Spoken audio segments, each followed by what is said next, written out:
to us as well. That's what makes us the fearless champion of Britain.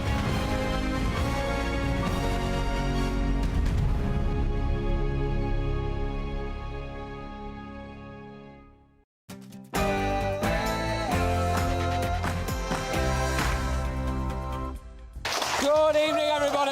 Hello. How are you? Great to see you. Thank you for coming. Hello. Oh, yes, at the back. Good stuff, lads. Good stuff. All right. Well, thank you very much to my live studio audience. We have got a top show tonight. Madap. A gun-obsessed illegal immigrant is found guilty of threatening to kill Nigel Farage.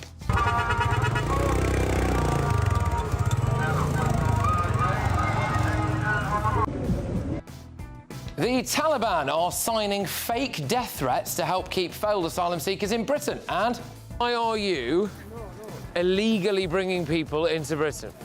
Do you feel any kind of conscience about that at all?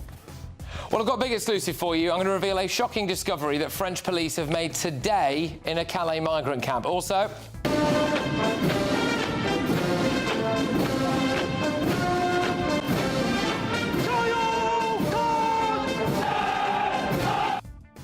just footage of Labour Party conference there, you know, having a great time. No, that's the Chinese spy scandal. And believe it or not, it just got even worse for Sir Keir Starmer. Plus,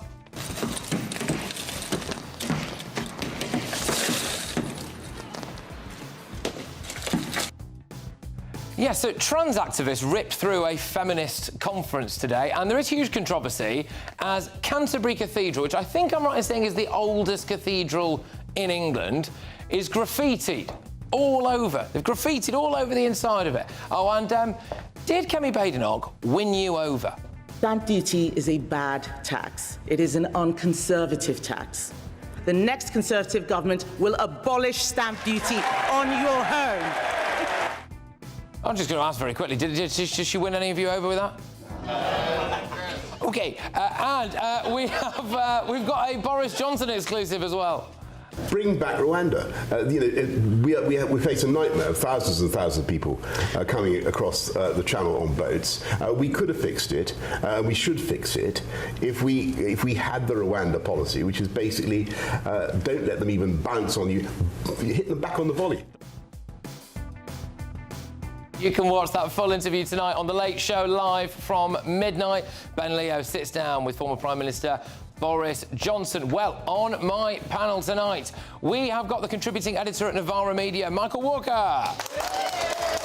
We've got political commentator Alice Grant. Broadcasting royalty Christo Fufas. And Reform UK councillor Russell Quirk. All right, so get ready, Britain. Here we go.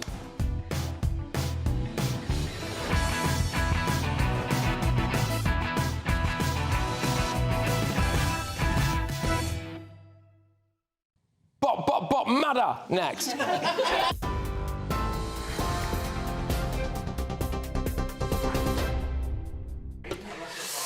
Thank you very much, Patrick. Very good evening to you. It's 9:03 here in the GB newsroom. Our top stories. A man's been found guilty of threatening to kill Nigel Farage in a TikTok post last year.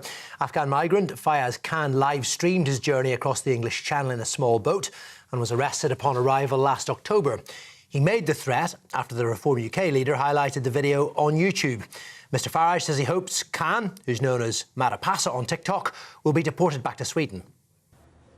Whilst there may be some genuine people that cross the channel, almost every day there are people like Madap Pasa that cross the English Channel and will do this country and its people, particularly its girls and women, very, very great harm. Tens of thousands of displaced Palestinians have begun to return home to northern Gaza after the ceasefire came into effect earlier. Israeli troops have withdrawn to a new agreed-upon position, and Hamas is expected to release the 20 living Israeli hostages it's holding early next week, after which Israel will free thousands of Palestinian prisoners. Thousands of people making the journey along the coast, although Benjamin Netanyahu, the Israeli Prime Minister, says Israeli forces will remain in Gaza until certain conditions, including Hamas disarmament, are met.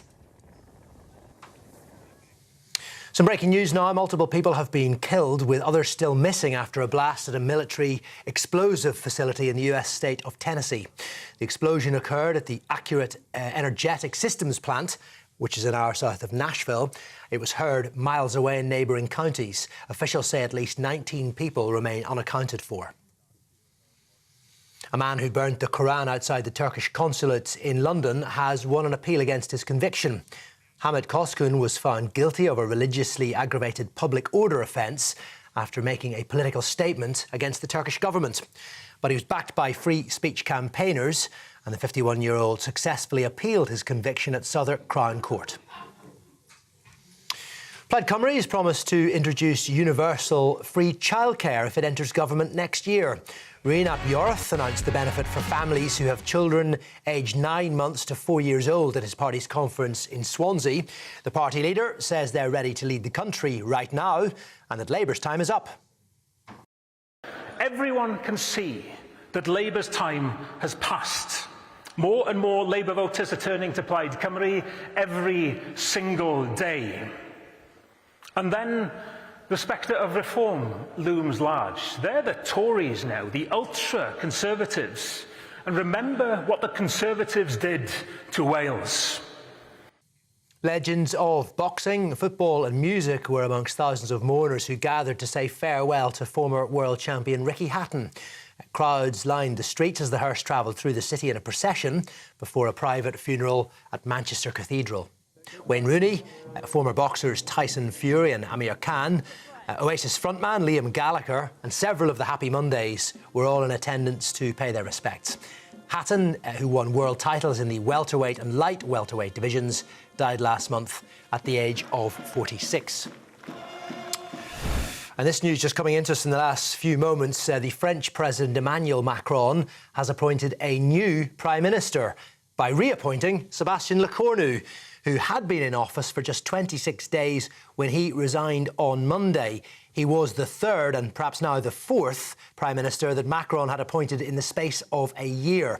Macron has tasked Lecornu with forming a new government again as he pledges to end the French political crisis, which is centred around budgetary concerns. Those are your headlines. I'll be back with more at 10.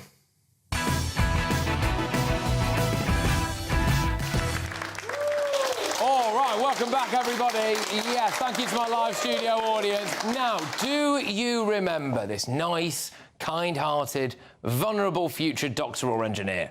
You must know these people work here right now. He don't want to take me to London. He think of your go to London, I gonna make problem to all people. I gonna show the police where I here, Madap Pasa. Yes, that is Madap Pasa, real name Fayaz Card. Now, today he was found guilty of threatening to kill Nigel Farage. Englishman, Nigel Pasa, don't talk about me. You not know me. I come to England because I want to marry with your sister. Don't talk about me more. I gonna come to England. I gonna mother. Nice lad. But as if the death threats weren't enough, Nigel discovered something else. And then it was, I'm going to come and pop, pop, pop. And then he headbutted the camera. Pretty clear. And I thought, crikey, this bloke is in Calais. He's about to cross the channel. Well, he did. He got to the country. Now, mercifully, he was detained by the authorities. But he's now been found guilty. And now, of course, we learn the truth, not just about the knife crime charge, but the fact that he's now due to appear in court in Sweden in December on child pornography.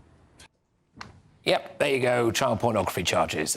He also made a video about me. All people work here. He think Madap Pasa come here. He stand alive. He take a video. Now everybody talk about this.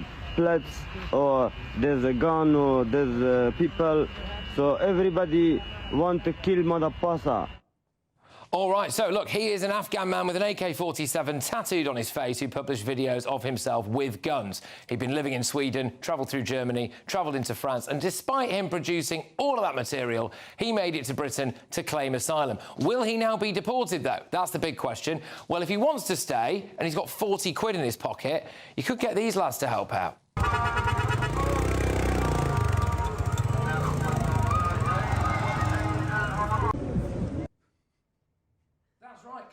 Taliban officials are reportedly sending fake death threats to asylum seekers to trick the Home Office into allowing them to stay. They're being paid 40 quid a pop to do it.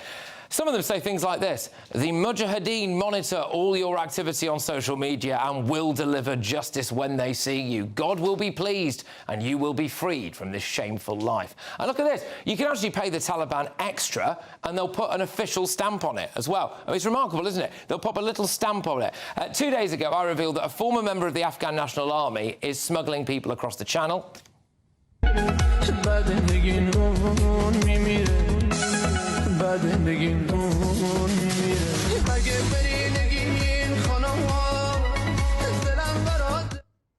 So today, an Afghan with an AK-47 on his face is guilty of threatening to kill Faraj. We've had an Afghan asylum seeker returning to Afghanistan for their holidays. Now we've got the Taliban doing fake death threats to keep their countrymen in Britain.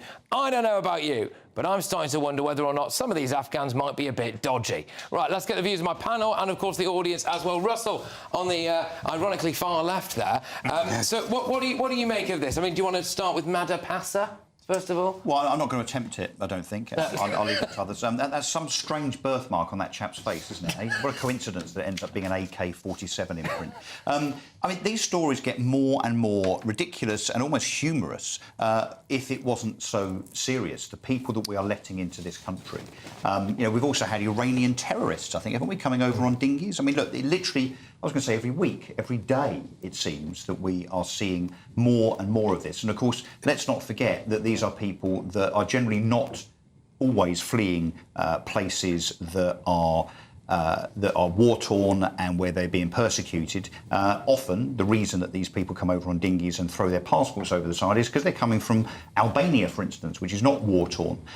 So we have a whole kind of heap of issues here in terms of dangerous people coming here that we don't know who they are. We're not checking them, seemingly. I don't know what's happened to this chap now. I mean, I know he's been found guilty. Yeah. Has he been remanded or is he back out? No, he's very much been remanded. Because this is the other problem, of course. Not only do we have this problem of a porous border with dangerous people coming over here that want to do us harm, but we can't really have any faith in the justice system in terms of taking them through the process properly, can we? No.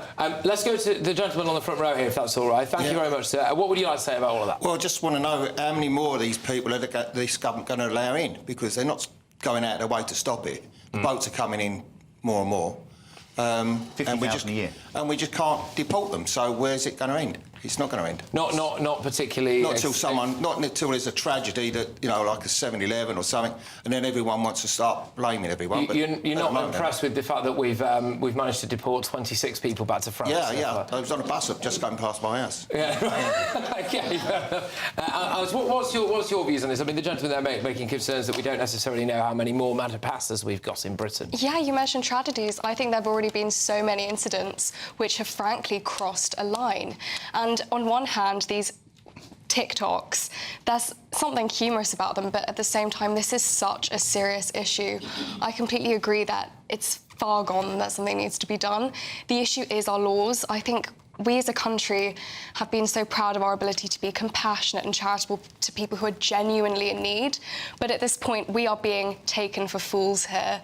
I mean, they can't be allowed to get away with this behaviour, and no, there is no legal mechanism that we can use to prevent these people from actually committing these sorts of crimes. So the situation is very serious, and it's so distressing to see that our politicians have no plan and just keep lying to us time and time again that they're going to do something about this when they don't. Christy, I'll bring you in on this. No, I'm busy. I'm busy a second. I'm sorry. What's that? Well, I didn't realise that I had a way of making money. This is like, I mean, you know, look, I get paid very nicely for this programme. I mean, I don't want to slag off GBNews or anything, but I didn't realise, for 40 quid, look what I've just done on my iPad. You will be dead. Right. That's what I've just written on here. Is that your threat from the Taliban? That is... No, I just whipped this up. I'll do it for 30 quid. Anyone want it? He's going to undercut the Taliban. He's going to undercut the Taliban, everybody. Undercutting the Taliban. That's a bad strategic move, though, isn't it? Undercutting the Taliban. Poor choice of word. You know, that's like... Yeah, actually, Taliban, yeah. I'll do 70 quid so that they don't kill me. I mean, it's not great, is it, the fact that you can just get a letter sent by the Taliban for £40 and you get to stay. Like, when is our charitable frame of mind going to end? Because I think you make a really good point, actually, that we are getting to the point now where, as a country, our compassion has just gone. And we were really compassionate. If you look at how we were with Ukraine, we were so compassionate as a nation. Now, I just think we're at the point now where you see someone genuine and, you know, that's quite rare you see someone genuine now, and your compassion just goes, and these stories just make it more and more infuriating, right? £30 still, though. Anyone? Right, Michael, I'll bring you in here. I mean, I suppose the first thing is that how many more Madap Pasas have we got, but also the fact that you can essentially get the Taliban to write your asylum claim for you now. I mean, I think the fact that there is chaos on the border isn't really good for anyone. I think it probably is undermining trust in the migration system, which we need to have. I'd also say, though, I do think we're in a dangerous place when we're saying we're losing all compassion. And I do think that does have something to do with constantly highlighting all of these stories about people who, obviously, I don't particularly want this fella in the UK, right? But I think painting him as representative of people who are coming over here is dangerous. There was a 16-year-old Syrian refugee who was murdered. The person who murdered him was sentenced today. So just at the same time as we've got this asylum seeker who seems to have threatened Nigel Farage, we've got an asylum seeker who was murdered. So I do think we need to take a step back and say, yes, we do want to have some control of our borders. I would personally have some safe routes where you can pick who comes over and then be a bit stricter when it comes to who's coming across the channel. But that requires us to have a sensible, reasonable conversation. These stories should be censored. No, I don't think they should be. Appease the people that think these people should be here. No, I don't think any of these stories should be censored. But I think it's not wise. I think or desirable to keep. I think every news channel makes editorial decisions about what you highlight and what you don't highlight. But they're based on facts. And if what you, no, but I haven't said that anything's false, right? So a news organisation suppression. No, I'm not suggesting suppression. I'm suggesting that when you're choosing your stories, sure, choose some of these stories, but on GB News, every single hour, at the top of every hour, it's this is a refugee who's done something bad. Because there's lots of them, and it's a growing problem. But there's lots of people who do bad things. Well, you don't have to have these people come here to commit those bad things. We could not have them here, and then they won't commit those bad things. Bad things will still get committed. And I think there's also the issue of... There's an issue of saying... This argument, right, that bad things happen here already, so if we bring in more bad things, because the bad things happen here already, it's OK. That's complete nonsense, in fairness, because if you've got a problem... So would you just have... So some migrants commit crime? Yes. So does that mean we should just have no migrants so we have no migrant crime? I think we are getting to that point where people have lost so much of their compassion because of the migrants that commit crimes. They think, well, actually, if it comes to a choice, we'd rather no migrants. I think that's where people's... I don't know. Do you have that mindset? I think there has to be... I don't think that being compassionate has to stand against migrants. I think actually those two things coexist, because I'm hearing about the stories that you mentioned, but thinking that that shouldn't be happening in the first place if we had a system which was actually just and fair, i.e. there should be no incentives to make that dangerous journey across the channel, because they know when they come here they are going to be given asylum. That is what's causing injustice. It's the fact we have a system that has literal no safeguards. But can we just remember these people are illegal migrants? Precisely. It's unjust. Or the Netherlands. And the question I put back to you is how many crimes are OK? What percentage is OK? Well, I mean, if we wanted no crimes in society, we could just lock up everyone. There would be no crimes. We're not talking about legalise society. Or legalise all crimes. Yeah. There's always going to be pros and cons of any policy, which is why I think you have to take a step back and say, what should we do about this? Obviously, if we didn't have any migration, the NHS would collapse. If we didn't have any migration, we'd also have some crimes. We wouldn't have migrant crimes. We'd also have a lot less strain because of the number of people using it as well. We have a vastly ageing population, don't we? So you're much more likely in the NHS to be treated by someone who's a migrant than be... It was far cheaper, and the infrastructure was actually there. People who are here already would be having more children. Have you looked at birth rates across the country, across the developed world? Across the developed world. So you have lots of housing in Sweden. You have good benefits in Sweden. People in rich countries just don't have many babies. I'd like them to have more babies. opportunities, but they don't. To Madap Pasa, it's funny you should mention Sweden, because that's where he came from after Afghanistan, and he appears to be about to go back there as well. The thing with that guy was that he TikToked his entire journey across Europe to get to us, and unbelievable. Yeah, so unbelievable. Nigel had actually been doing. I mean, we've been doing it here at GBNews. We'd been following his journey, right? Which is, in a way, what led up to the death threat, right? Because he was like, "Stop it, I'll kill you." And then we were telling the authorities, and we said to France, we were like, "Look, there's this guy. You might recognise him. He's got an AK-47 on the side of his face." So, Patrick, this is all your fault. in a sense, yeah. But the point was, he was still able to get here. But he was on one of those boats, and look, most of the boats are intercepted by Border Force, obviously. But there is the risk that he wasn't, or he came in the back of a lorry and we wouldn't know. So he would just be wandering around the streets now. But isn't it true that So you're a he was hero, only... Patrick. I don't like to call myself that. I heard that he was only apprehended because a newspaper pursued him, found him, and shopped him to authorities. They were wrong to report on that. Yeah, no, but it was, according to Michael, we should have suppressed that particular... Well, if every single page of their newspaper was about this guy, then that probably would be a problem.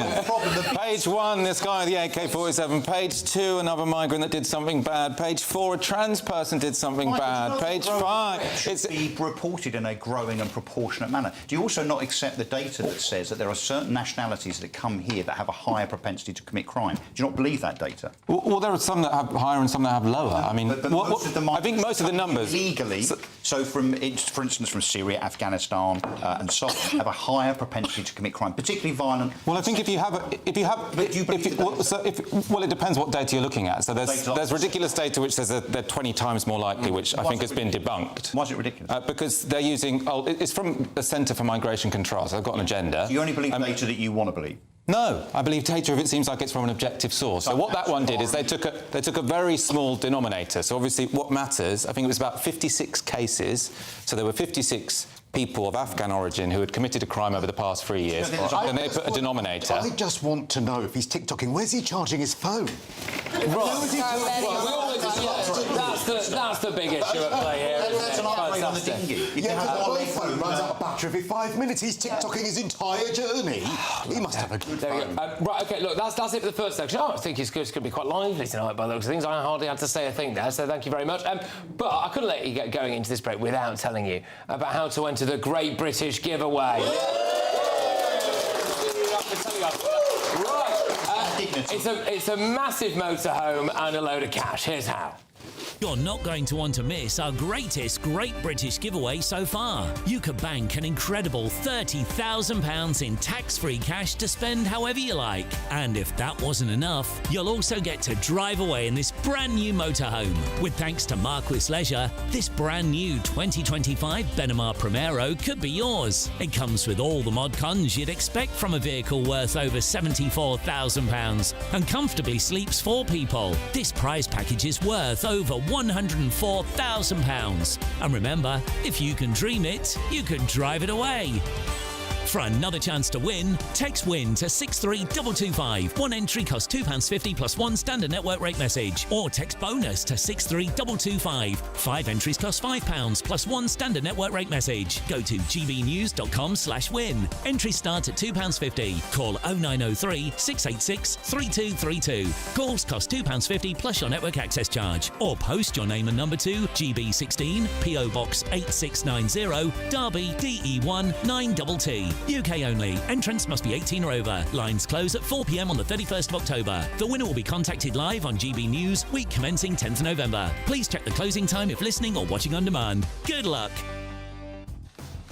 Yes, OK, well, good luck, everybody. Right, well, still to come, we are going to be taking a look at Kemi Badenoch's big announcement. So, go on, she didn't win any of you over, no? Yeah. No? Oh, OK, here we go. Stamp duty is a bad tax. It is an unconservative tax.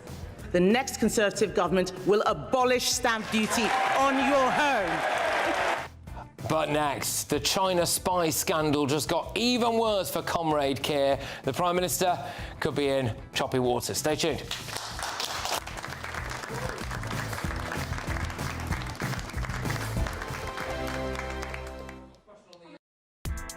Join me, Nana Okoye, for an informative, interactive news programme with a difference.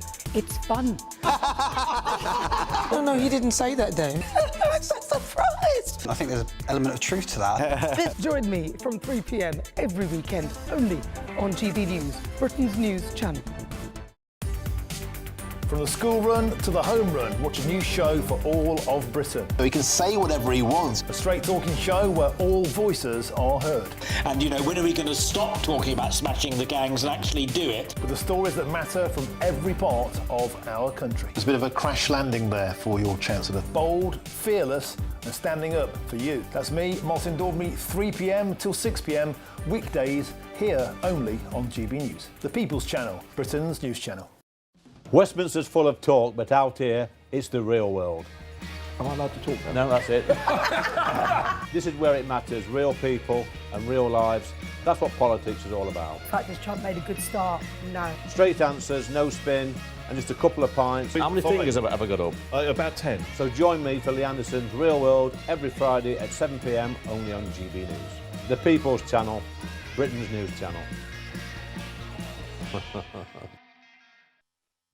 You want to know what's really going on in the corridors of power? Labour don't know what to do with you half the time, and that makes you quite lethal in the chamber. Get behind the headlines with Chopper's Political Podcast. Join me, Christopher Hope, as I sit down with the great and the good of British politics. We'll see where this ruling takes us. These are the stories shaping our nation. Chopper's Political Podcast, available now on all platforms. Listen in and stay ahead. In the GB Newsroom, we bring you the news as it happens. With our team of dedicated journalists across the UK. We're ready to keep you up to date with what's happening every half an hour, every single day. Bulletins here on GB News. The People's Channel. Britain's news channel. Mornings don't have to be tiresome, especially if you have the right company. Wake up to news as it happens. Opinion and debate. And of course, a little bit of entertainment too. Because when the kettle's on, we're on. That's Breakfast on GB News, a show worth waking up for. Every morning from 6 a.m. Only on the People's Channel, Britain's news channel. We'll spread the news, you spread the word. Britain was once the envy of the world. But look around. A nation that no longer knows what it is or where it's going. A country that's broken. How do we fix Britain? How do we bring it back? Friday night with Matt Goodwin at 8 p.m, only on GB News.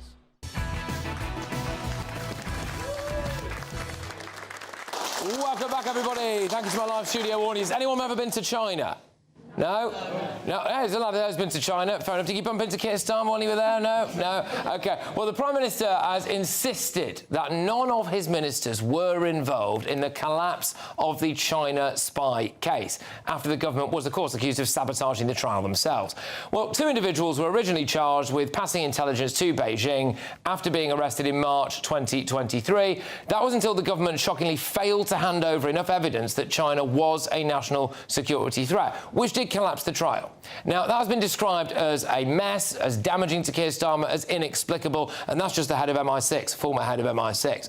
But take a look at this. Former ministers have now, today, come out and told the Times newspaper that the security services had prepared a dossier of evidence with hundreds of examples and case studies proving that China was indeed a threat. But they say that that evidence was never handed over to the prosecutors. So, what on earth is going on here, Prime Minister? Can I go straight to the audience on this one? I think someone got a point or a question they'd like to ask on it. Stand up, sir. Go on. What can we do for you? Thank you for calling me sir. That's all right. That's my dad, by the way.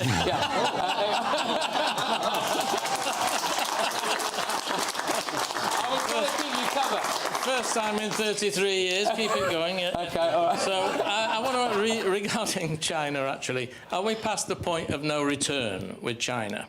We've had decades of China trading with the West with an economic advantage, all paid for in US dollars for decades. They've amassed loads of US dollars. They've probably invested mass amounts in US dollars. They don't go around actually doing regime change, particularly like the West does. So they go into other people's countries. They're welcomed reasonably.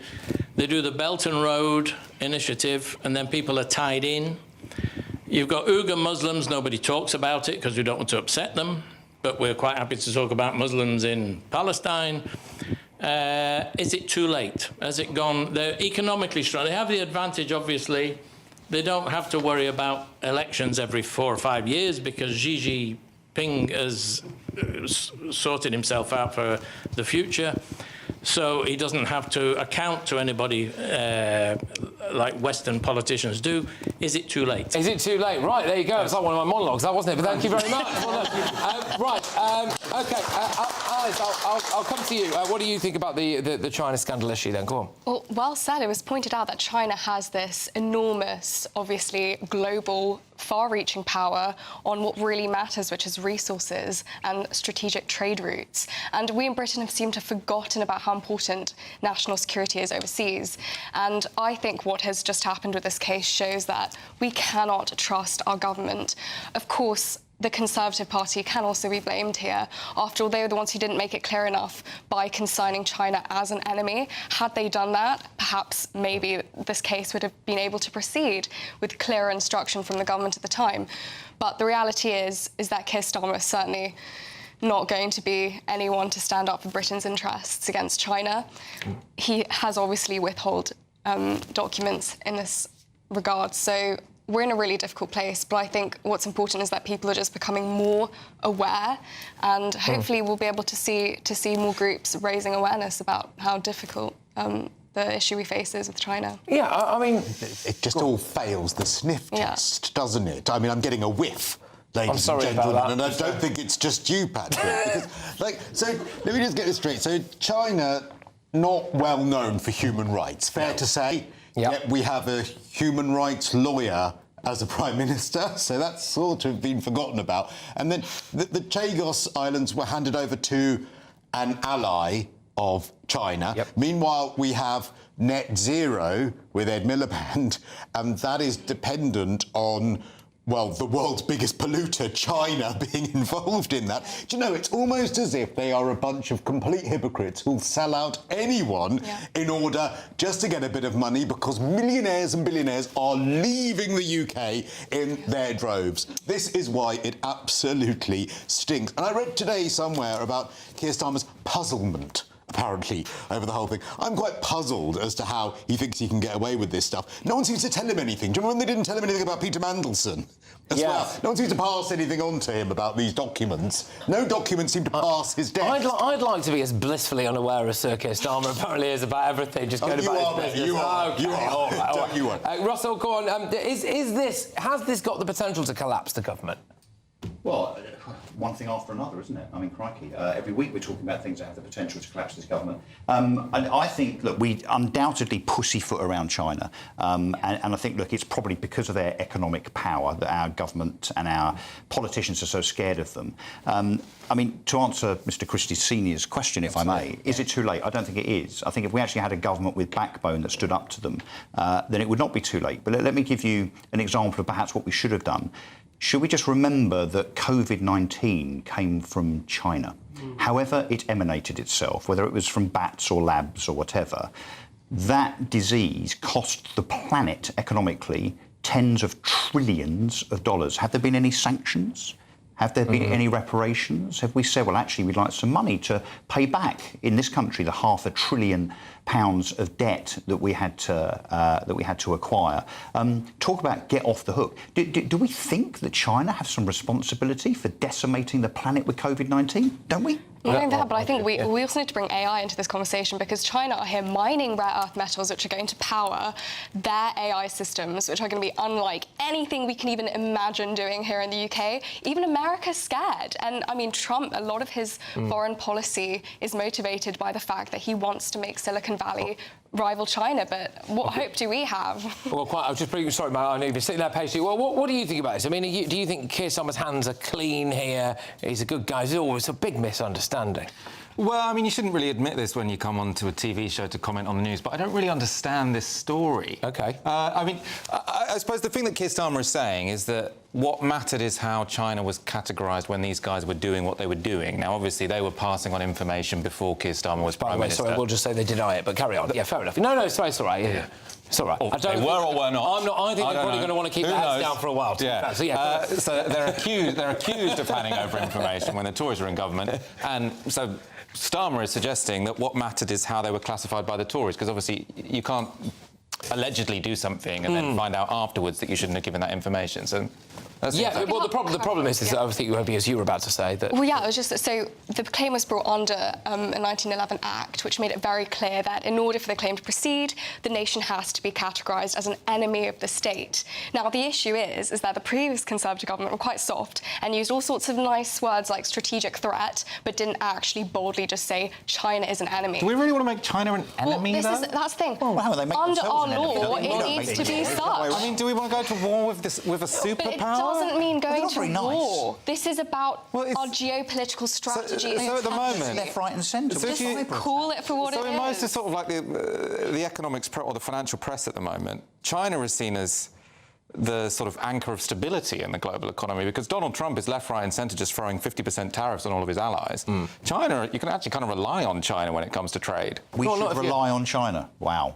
I think we should trade with China. I'm up for trading with anyone who's got a good, healthy economy. But also, it is about selective morality here, doesn't it? I mean, they've got an actual genocide when it comes to the Uyghur Muslims. I mean, they don't. If you look at how many people have killed, I mean, like, Israel is literally denying people food and is killing a classroom's worth of children every day. Right. You can't say anything like that about China. You absolutely can say that about China. I mean, you can't. They're not. Who are they denying? Who are they denying food to? Well, the Uyghur Muslims live in concentration camps. I mean, and people that speak up against the state that disappear in the middle of the night in their... I mean, it's not a democracy. No, it's not a democracy, but we trade with a lot of countries that aren't democracies. Should we not trade with Saudi Arabia? I think we're quivering on the edge of Diane Abbott's Chairman Mao did more good than harm thing. Anyway, look, I do want to say this to you as well. This is another very exciting thing. So we are giving away 1,000 exclusive GB News pin badges. Wow, that's a big deal. Wait, because this isn't just a badge, all right? It's a symbol of what we stand for: free speech, open debate, fearless journalism. It's a mark of pride for everyone who believes in honest news and bold opinions. Wear it and show that you stand with GB News and the values that we fight for every single day. Do you know where they're made? There are no gimmicks, no hidden costs, and they are not made in China. Just your chance to win one of these 1,000 badges being given away. Follow the QR code on your screen right now. Take a picture of your screen if you need to, and you could win this exclusive prize. For all the details, go to gbnews.com/pins-giveaway. There you go. And I am modelling it. Thank you very much. Yes, there we go. It's the closest I'll ever be to modelling. Right, OK, and there it is. Yes. Whoa, look at that. There you go. I don't think he's got it on the back. Yeah, well, let's find out. It's not China, though. It'd be a good British badge. Anyway, coming up, it's President Trump, the president of peace. And did Kemi Badenoch win anyone over? Stay tuned.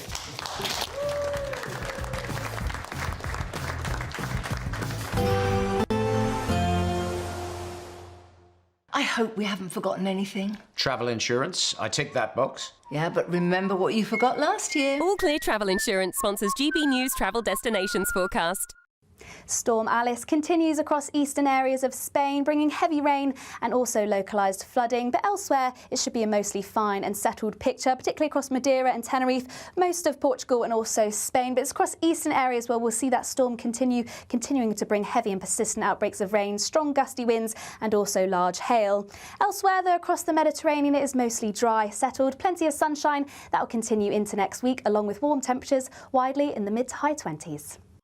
All Clear Travel Insurance sponsors GB News Travel Destinations Forecast. Hello there, good evening. Welcome to your GB News weather update from the Met Office. As we head towards the weekend, it should be mostly settled, dry, chilly overnight with some fog during the early hours of the morning. But where we see the sunshine, it is still going to be feeling warm and pleasant for the time of year.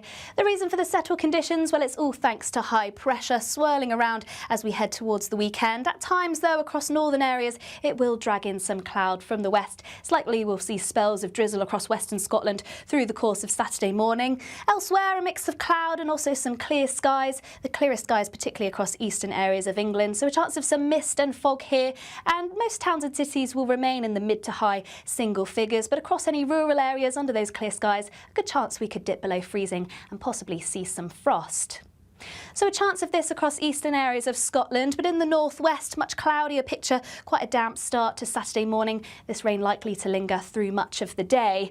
Across Northern Ireland, elsewhere across England and Wales, a dry and bright start to Saturday. As I say, though, there could be some mist and fog during the morning. Quite a chilly start to Saturday too. But any low cloud will lift and break nicely through the course of the day. And by the afternoon, we should see some sunny spells, feeling warm in that sunshine too.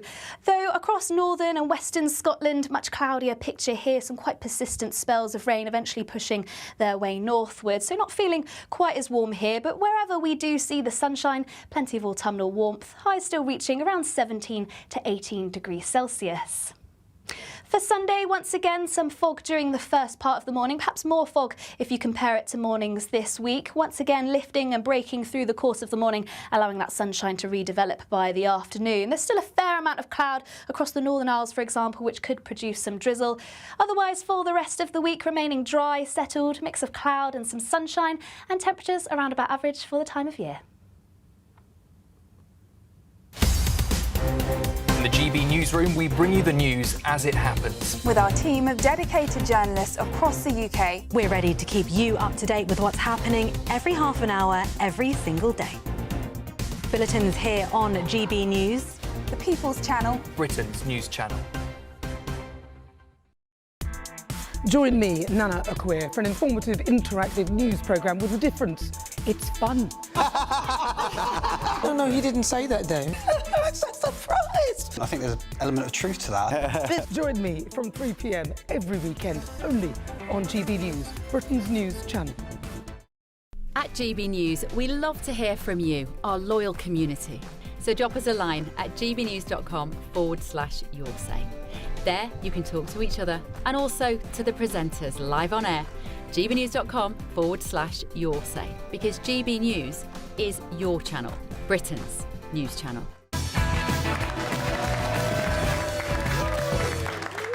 Welcome back, everybody. So, Conservative Party conference this week, wasn't it? Kemi Badenoch gave a speech that seems to be relatively well received by party members. But, you know, my mum always thought that I was brilliant in the school nativity play. So, you know, she was quite biased. I don't know if this speech was impressive enough to do anything for a party, though, who are limping along in the polls. Should we have a little look at some of the things she said? Taxes on farmers, taxes on education, an unprecedented tax, punishing parents who work hard to invest in their children's future. Shameful. She has some pretty scathing things to say about the new Home Secretary. I remember when Shabana Mahmood tried to stop foreign criminals being deported. Do you remember that, Rob? I remember when she lay down on the ground in front of a Sainsbury's protesting because they were selling food from Israel. So forgive me if I treat this newfound tough image with a little scepticism. OK, but let's be honest, Labour aren't really the Conservatives' biggest problem right now, are they? What does she have to say about reform? And because they are still angry with us, parties that in normal times would never be seen as a serious option for government are gaining ground, making promises they will never be able to keep. Yeah, big contrast to Sir Keir Starmer there. She barely mentioned him at all. Some other announcements? Stamp duty is a bad tax. It is an unconservative tax. The next Conservative government will abolish stamp duty on your home.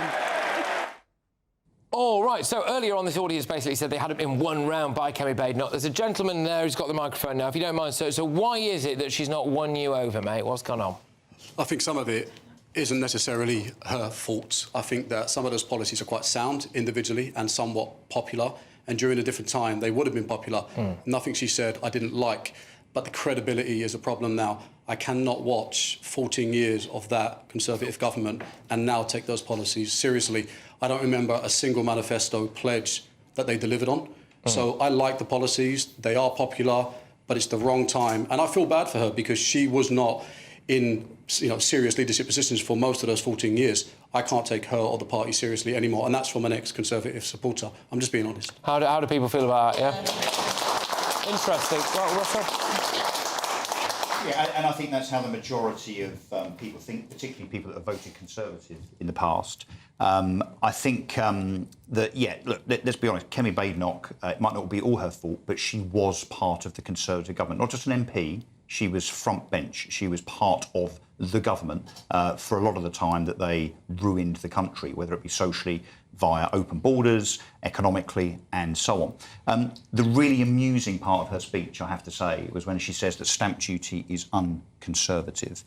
Guess who raised stamp duty not once, not twice, not 3 times, but 4 times? George Osborne, who from recollection was a Conservative Chancellor. Also quite close to China. Yeah, also. Yeah. So this nonsense that we're supposed to now be swallowing and believing 14 or 15 months after these guys were kicked out of office for good reason and literally kind of consigned to the dustbin of political history, standing up and making a speech that probably somebody else wrote, frankly, to try and convince us that, all of a sudden we're tax cutters, when it's also the government previously that put up corporation tax, that made businesses suffer, put up corporation tax from 19 to 25%. No one's convinced, and it seems you lot aren't either. Go on, Alice. Scathing words. I do believe that a different leader can fundamentally change a party, and I would be willing to listen to them, but I sensed a fatal mistake in her speech, and that was this attitude, which you've seen time and time again from Conservatives, which is really disconcerting, which is that reform with this unserious, ridiculous opposition. That's just not true. To diminish and to sort of try to humiliate people who vote reform, or to try to make them out to be like the fringe crazies, that's just not the case anymore. And it was just like this during the Brexit debate. It was like, oh, Farage is this joke character. But he's gained so much support because he actually speaks to what people care about. And I think that attitude is a real issue within the Conservative Party. They need to have some humility and realise that they have made so many mistakes. Quite entitled. That's the thing. The issue is that there's just such lack of humility. Admit your responsibility for the massive errors and then truly drive change. I loved her speech, and I thought that it meant that the Conservatives were actually back. I'm sorry to say it, but I really did. The mistakes were, and I take your mistake about reform, but also I think over-mentioning them would have been a big error as well. Stamp duty is an awful tax. Kemi wasn't leader then, and I thought it was her best performance yet. I was at conference, and it was weird, the Conservative conference for the first couple of days, because it felt like they thought they were still in government. There was no one around. There were no ministers like the former ministers, like shadow ministers around. There was no one like turning up to fringe events. It was quite dull. In fact, the second night I went to the Lady Gaga concert instead because I got a last-minute ticket rather than hang around for the concert. I genuinely did that. However, then she gave her speech on the last day, the place was absolutely invigorated. She should have given that speech on the first day, and then I think it would have actually given people if I don't go to a break now, I get shot in the back of the head, so I'm going to go to you first on the next topic. Is that all right? Yeah, 3 people trashing the Tories, I don't need to interrupt. That's what I thought. There we go. Good. Right, OK. Loads more could be your way. We have got... oh, yes, that's right. Why was Trump snubbed when it came to a Nobel Peace Prize? Stay tuned.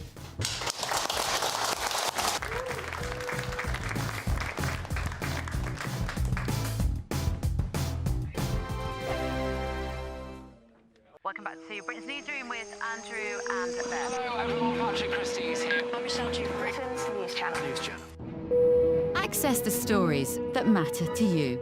Take the GBNews family with you on any device. And as long as you have an internet connection. Tune in to GB News, anywhere on the planet or beyond. GB News, the People's Channel, Britain's News Channel. From the school run to the home run, watch a new show for all of Britain. So he can say whatever he wants. A straight-talking show where all voices are heard.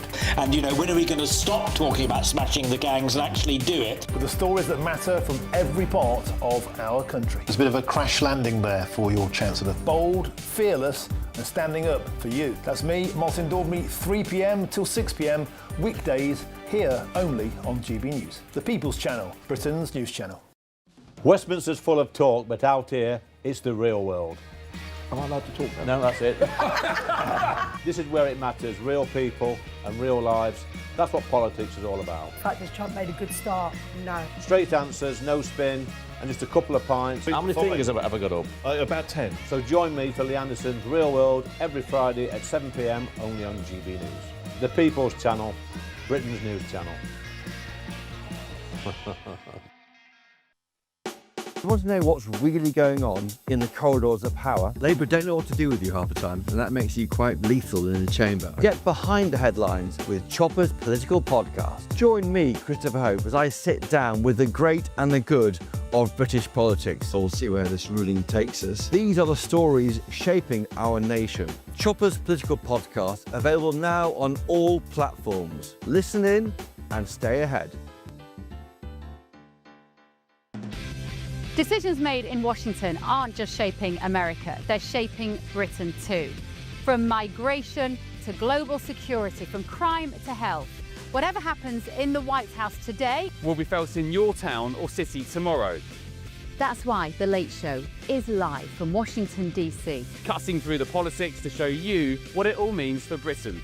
The Late Show live every night at midnight. Only on GB News, Britain's news channel.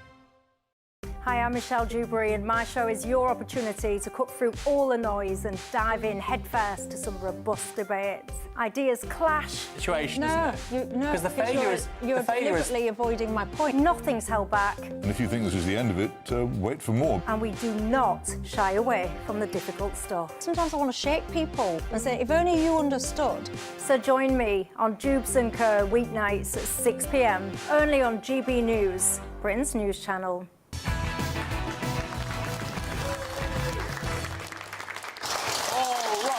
So, I'll keep this nice and short. President Trump has been snubbed for the Nobel Peace Prize. What more does the man have to do? Michael, I'm going to start with you. Do you think he's been robbed here, mate? He could have been a bit more subtle. I think if you really want an award, you should drop subtler hints than sort of shouting it from a megaphone on your Twitter feed. I wouldn't have given it to him. Surprise. You would have given it probably to Greta Thunberg, though, wouldn't you? I would have given it to Greta Thunberg. Right, there we go, yes. I think, I suppose for a similar issue, which is that Donald Trump has armed and aided a genocidal war and Greta Thunberg tried to interrupt a genocidal war. Right. And I think interrupting a genocide is better than supporting it, which is what Donald Trump has done. Now, this ceasefire, which has come about this week, that's a good thing.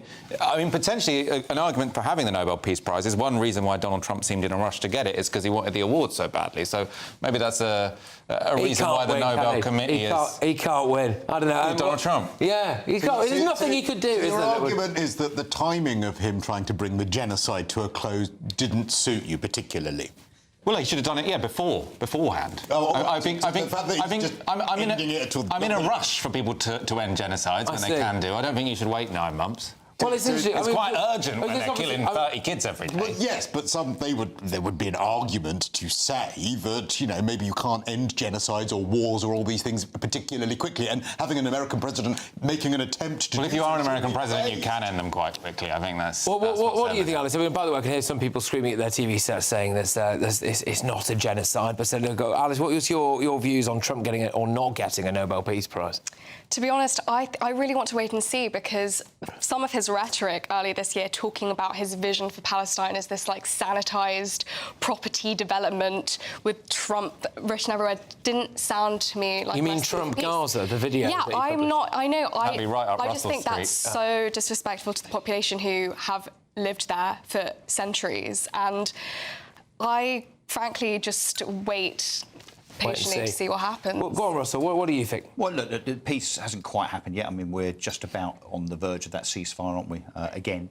Look, I think he should be applauded. I don't think it matters why he's doing it or when he does it. If we can see that he's making a concerted effort to try and bring about peace in Gaza, which he clearly is, and let's not forget what he's doing with the Ukraine as well. I mean, doesn't the guy get A+ for effort, Michael? Don't you think? Well, I do think that the idea that when it happens doesn't matter too much. If you've got 30 kids getting killed every day, then sort of say, I'll do it in 9 months' in the Middle time. East have been going on for 3,000 or 4,000 years, Michael. Right? So Donald Trump should have stopped them before. He should have done, yeah. Before he was born, So look, I think the fact that he is making a clear and concerted effort to try and solve two crises, two conflicts, should, I think, enable him to have the prize. Albeit, maybe he should have the prize when there is actually peace. So next year, by way of effort, yeah. Next year he could. Yeah, I mean, because he's only been in power properly since January, so to sort of end it by October is, I think, pretty good going, and I can't believe you're not satisfied. Also, I think that it would be just brilliant because it would annoy so many people. Also because what did Obama have to do to win it? Well, yeah, but also because he wouldn't be subtle about it. Like if you give him the award, he's speech. The speech is going to be But generally, what genocides did Obama end when he got it 5 minutes after being elected? No, I mean, Obama shouldn't have won the Nobel Peace Prize without having done anything. Like, why are American presidents getting Nobel Peace Prizes? They have constantly intervened in every single conflict in the Middle East, making things worse each time. America is not the country I associate with peace. At all. They are a country I associate with interventionist policies that destroy regimes. They think they're doing something good, it ends up a mess. But and Trump, guess what? Trump can't Guess be who faces included the in that. consequences? Europe. But each Trump can't be time. included You in should that. come on my show on Novara Media. There you go. I think Obama bombed a lot more people than Trump has. Yeah, Obama set the record for like the. So why sheer amount of bombs. Yeah. Nobel Peace Prize as a warning? Okay, all right, well, look, I've got a lot more coming your way. Oh, yes, big exclusive for you in just a few minutes' time. The French police have made a shocking discovery today in one of the Calais migrant camps. I'll reveal all shortly.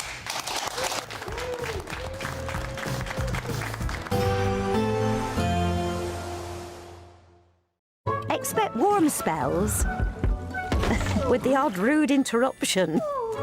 Box Boiler sponsors the weather on GB News. Hello there, good evening. Welcome to your GB News weather update from the Met Office. As we head towards the weekend, it should be mostly settled, dry, chilly overnight with some fog during the early hours of the morning, but where we see the sunshine, it is still going to be feeling warm and pleasant for the time of year. The reason for the settled conditions, well, it's all thanks to high pressure swirling around as we head towards the weekend. At times, though, across northern areas, it will drag in some cloud from the west. It's likely we'll see spells of drizzle across western Scotland through the course of Saturday morning. Elsewhere, a mix of cloud and also some clear skies. The clearest skies particularly across eastern areas of England, so a chance of some mist and fog here, and most towns and cities will remain in the mid to high single figures, but across any rural areas under those clear skies, a good chance we could dip below freezing and possibly see some frost. So a chance of this across eastern areas of Scotland, but in the northwest, much cloudier picture, quite a damp start to Saturday morning. This rain likely to linger through much of the day. Across Northern Ireland, elsewhere across England and Wales, a dry and bright start to Saturday. As I say though, there could be some mist and fog during the morning. Quite a chilly start to Saturday too. But any low cloud will lift and break nicely through the course of the day. And by the afternoon, we should see some sunny spells, feeling warm in that sunshine too. Though across northern and western Scotland, much cloudier picture here, some quite persistent spells of rain eventually pushing their way northwards. So not feeling quite as warm here, but wherever we do see the sunshine, plenty of autumnal warmth, highs still reaching around 17 to 18 degrees Celsius. For Sunday, once again, some fog during the first part of the morning, perhaps more fog if you compare it to mornings this week. Once again, lifting and breaking through the course of the morning, allowing that sunshine to redevelop by the afternoon. There's still a fair amount of cloud across the Northern Isles, for example, which could produce some drizzle. Otherwise, for the rest of the week, remaining dry, settled, mix of cloud and some sunshine, and temperatures around about average for the time of year. Expect warm spells with the odd rude interruption. Box Boiler sponsors the weather on GB News.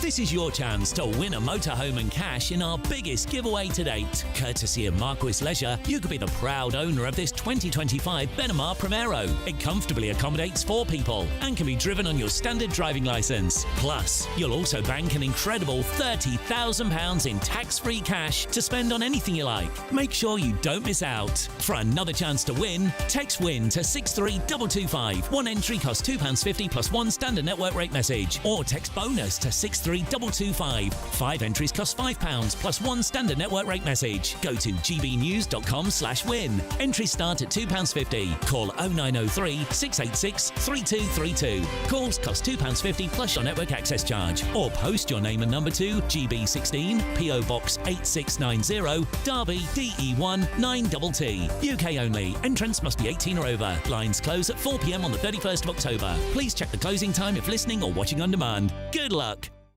Hi, I'm Michelle Dewberry, and my show is your opportunity to cut through all the noise and dive in headfirst to some robust debates. Ideas clash. Situation, no, isn't it? No, because the failure is you're deliberately avoiding my point. Nothing's held back. And if you think this is the end of it, wait for more. And we do not shy away from the difficult stuff. Sometimes I want to shake people and say, if only you understood. So join me on Jubes and Co weeknights at 6 p.m, only on GB News, Britain's news channel. In the GB newsroom, we bring you the news as it happens. With our team of dedicated journalists across the UK, we're ready to keep you up to date with what's happening every half an hour, every single day. Bulletins here on GB News, the People's Channel, Britain's news channel.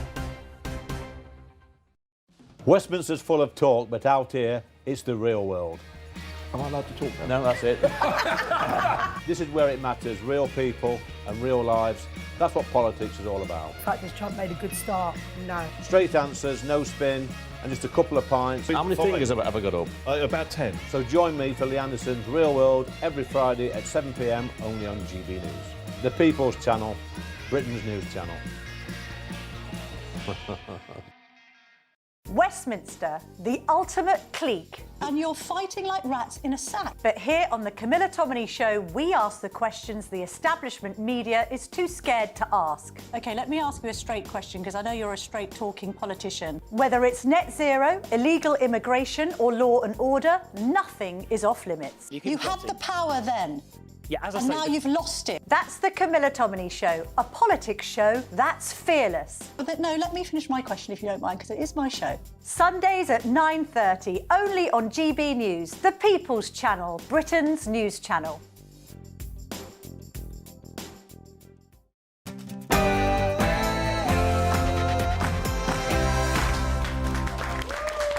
Yes, hello again, everybody. Fantastic stuff. Brilliant to see you all. Hello, hello, hello, hello. Right, good stuff. Well, it is 10 p.m. Thank you to my live studio audience. Loads on tonight. Mother. Yes, that gun-obsessed illegal immigrant was today found guilty of threatening to kill Nigel Farage.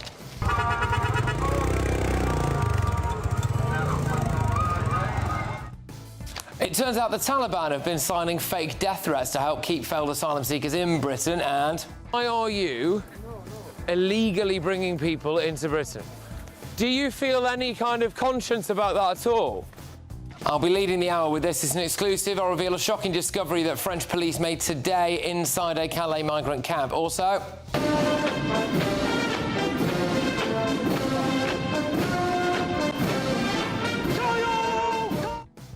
Well, it's the China spy scandal. I've just had a quick look at tomorrow's newspaper front pages. Shock horror. There's more about China on there, so good luck, Keir Starmer. Plus...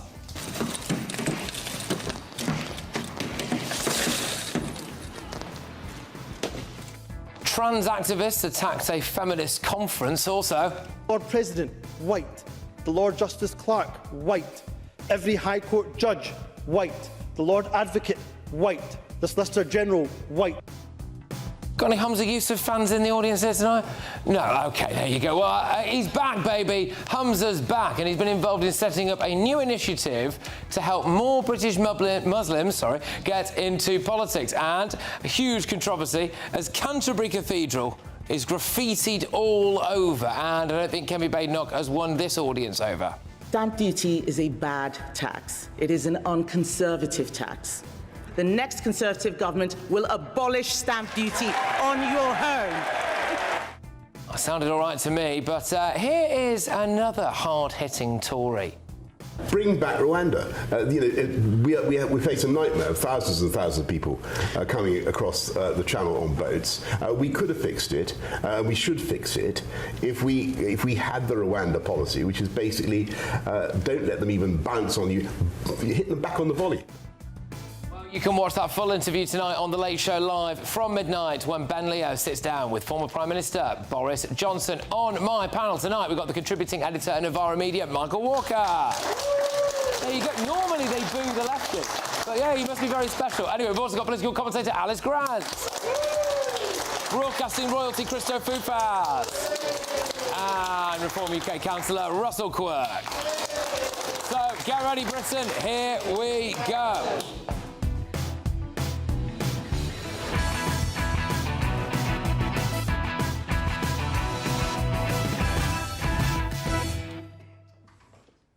Got a mind-blowing exclusive from the Calais migrant camps next.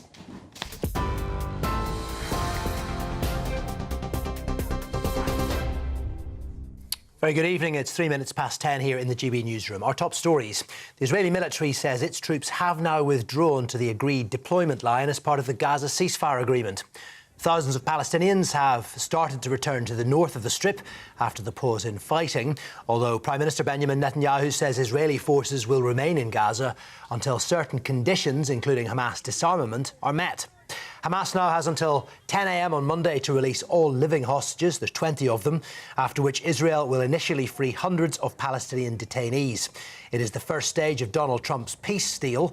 The thornier issues to be addressed, including the future governance of Gaza, are still being negotiated. An Afghan migrant has been found guilty of threatening to kill Nigel Farage in a TikTok post last year.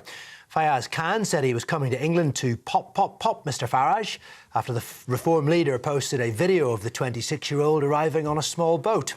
Jurors were told Khan, seen here with a tattoo of an AK-47 on his face, had a very large presence online, amassing hundreds of thousands of views, and was a dangerous man with an interest in firearms. A man who burnt the Quran outside the Turkish consulate in London has won an appeal against his conviction. Hamit Koskun was found guilty of a religiously aggravated public order offence. He was making a political statement against the Turkish government. His appeal was attended by the Conservative Shadow Justice Secretary Robert Jenrick, who told GB News it's potentially a landmark case. It's a victory for freedom of speech that Hamit Koskun has been cleared today.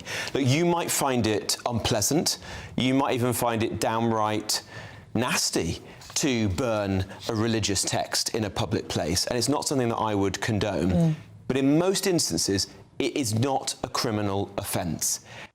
French President Emmanuel Macron's reappointed Sébastien Lecornu as Prime Minister days after he resigned from the post. When Lecornu stepped down on Monday after just 26 days in office, he became the third Prime Minister to leave the job in less than a year, sparking a week of political turmoil. He'll now attempt to form a new government, again, and present a budget to Parliament by next Monday to tackle the country's national debt. 19 people are missing after a blast at a military explosives facility in the US state of Tennessee. The explosion, which was heard and felt miles away, occurred at the Accurate Energetic Systems plant in rural Tennessee. Authorities say there have been fatalities, but they've been unable to provide a specific number. The Plaid Cymru leader says his party is ready to replace Labour in Wales. Rhys Iorwerth has told his party's conference in Swansea there will be two competing offers at the Welsh parliamentary election next May, but only one credible government, and Labour's time's up. Everyone can see that Labour's time has passed. More and more Labour voters are turning to Plaid Cymru every single day. And then the spectre of reform looms large. They're the Tories now, the ultra-conservatives. And remember what the Conservatives did to Wales. Finally, Melania Trump has negotiated the release of 8 children abducted from Ukraine. America's First Lady says she's been working directly with President Putin's team, and children displaced by Russia's war have been reunited with their families. Back-channel talks with the Kremlin began after President Trump gave Vladimir Putin a letter from Melania at the Alaska summit in August. Those are your headlines. Now it's back to Patrick.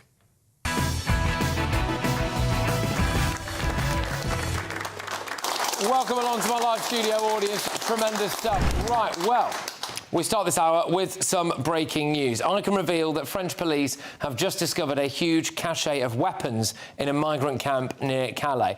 It's this camp, you might recognise it. You are a human trafficker, aren't you? Are there? Yes. Why are you bringing people illegally to Britain? Go. Why are you illegally bringing people into Britain? Do you feel any kind of conscience about that at all? Do you feel bad about that at all? Or not? No? You don't? No? I think we can catch up with him, probably. Hello, come back. stacked here. Anyway, police found more than a dozen firearms today, and what they are also describing as, and I'm quoting French police here, weapons of war. So it turns out that people had buried guns there. The cops got a tip-off, and 250 French police officers went in today and got them. But I know what you're all thinking. Surely the French have now cleared this camp. Nope. Have they put a fence around it to stop anyone coming or going? No. But don't worry, because if any of these militants decide to come to Britain, this Labour government will sort them out. This week, the government celebrated sending a handful of illegal migrants back to France.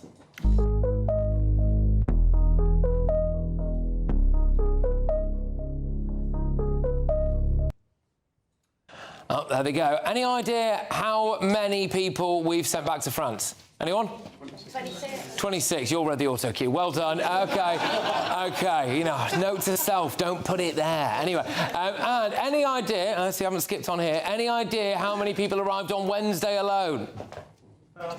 1,000. Somebody watches. Yes, so there we go. 1,000 people arrived on Wednesday alone. Now, I just want to bring your attention to what's happened on the continent this week. In Belgium, several jihadis were arrested allegedly for plotting to slaughter the Prime Minister and others.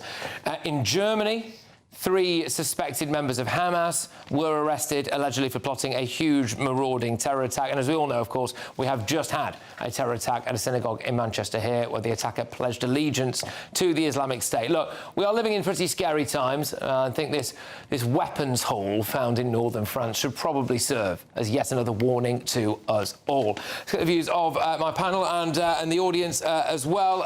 But I'll start with you, Russell, on the end there. So, you know, there we go. Huge numbers of weapons found in that camp there in Calais.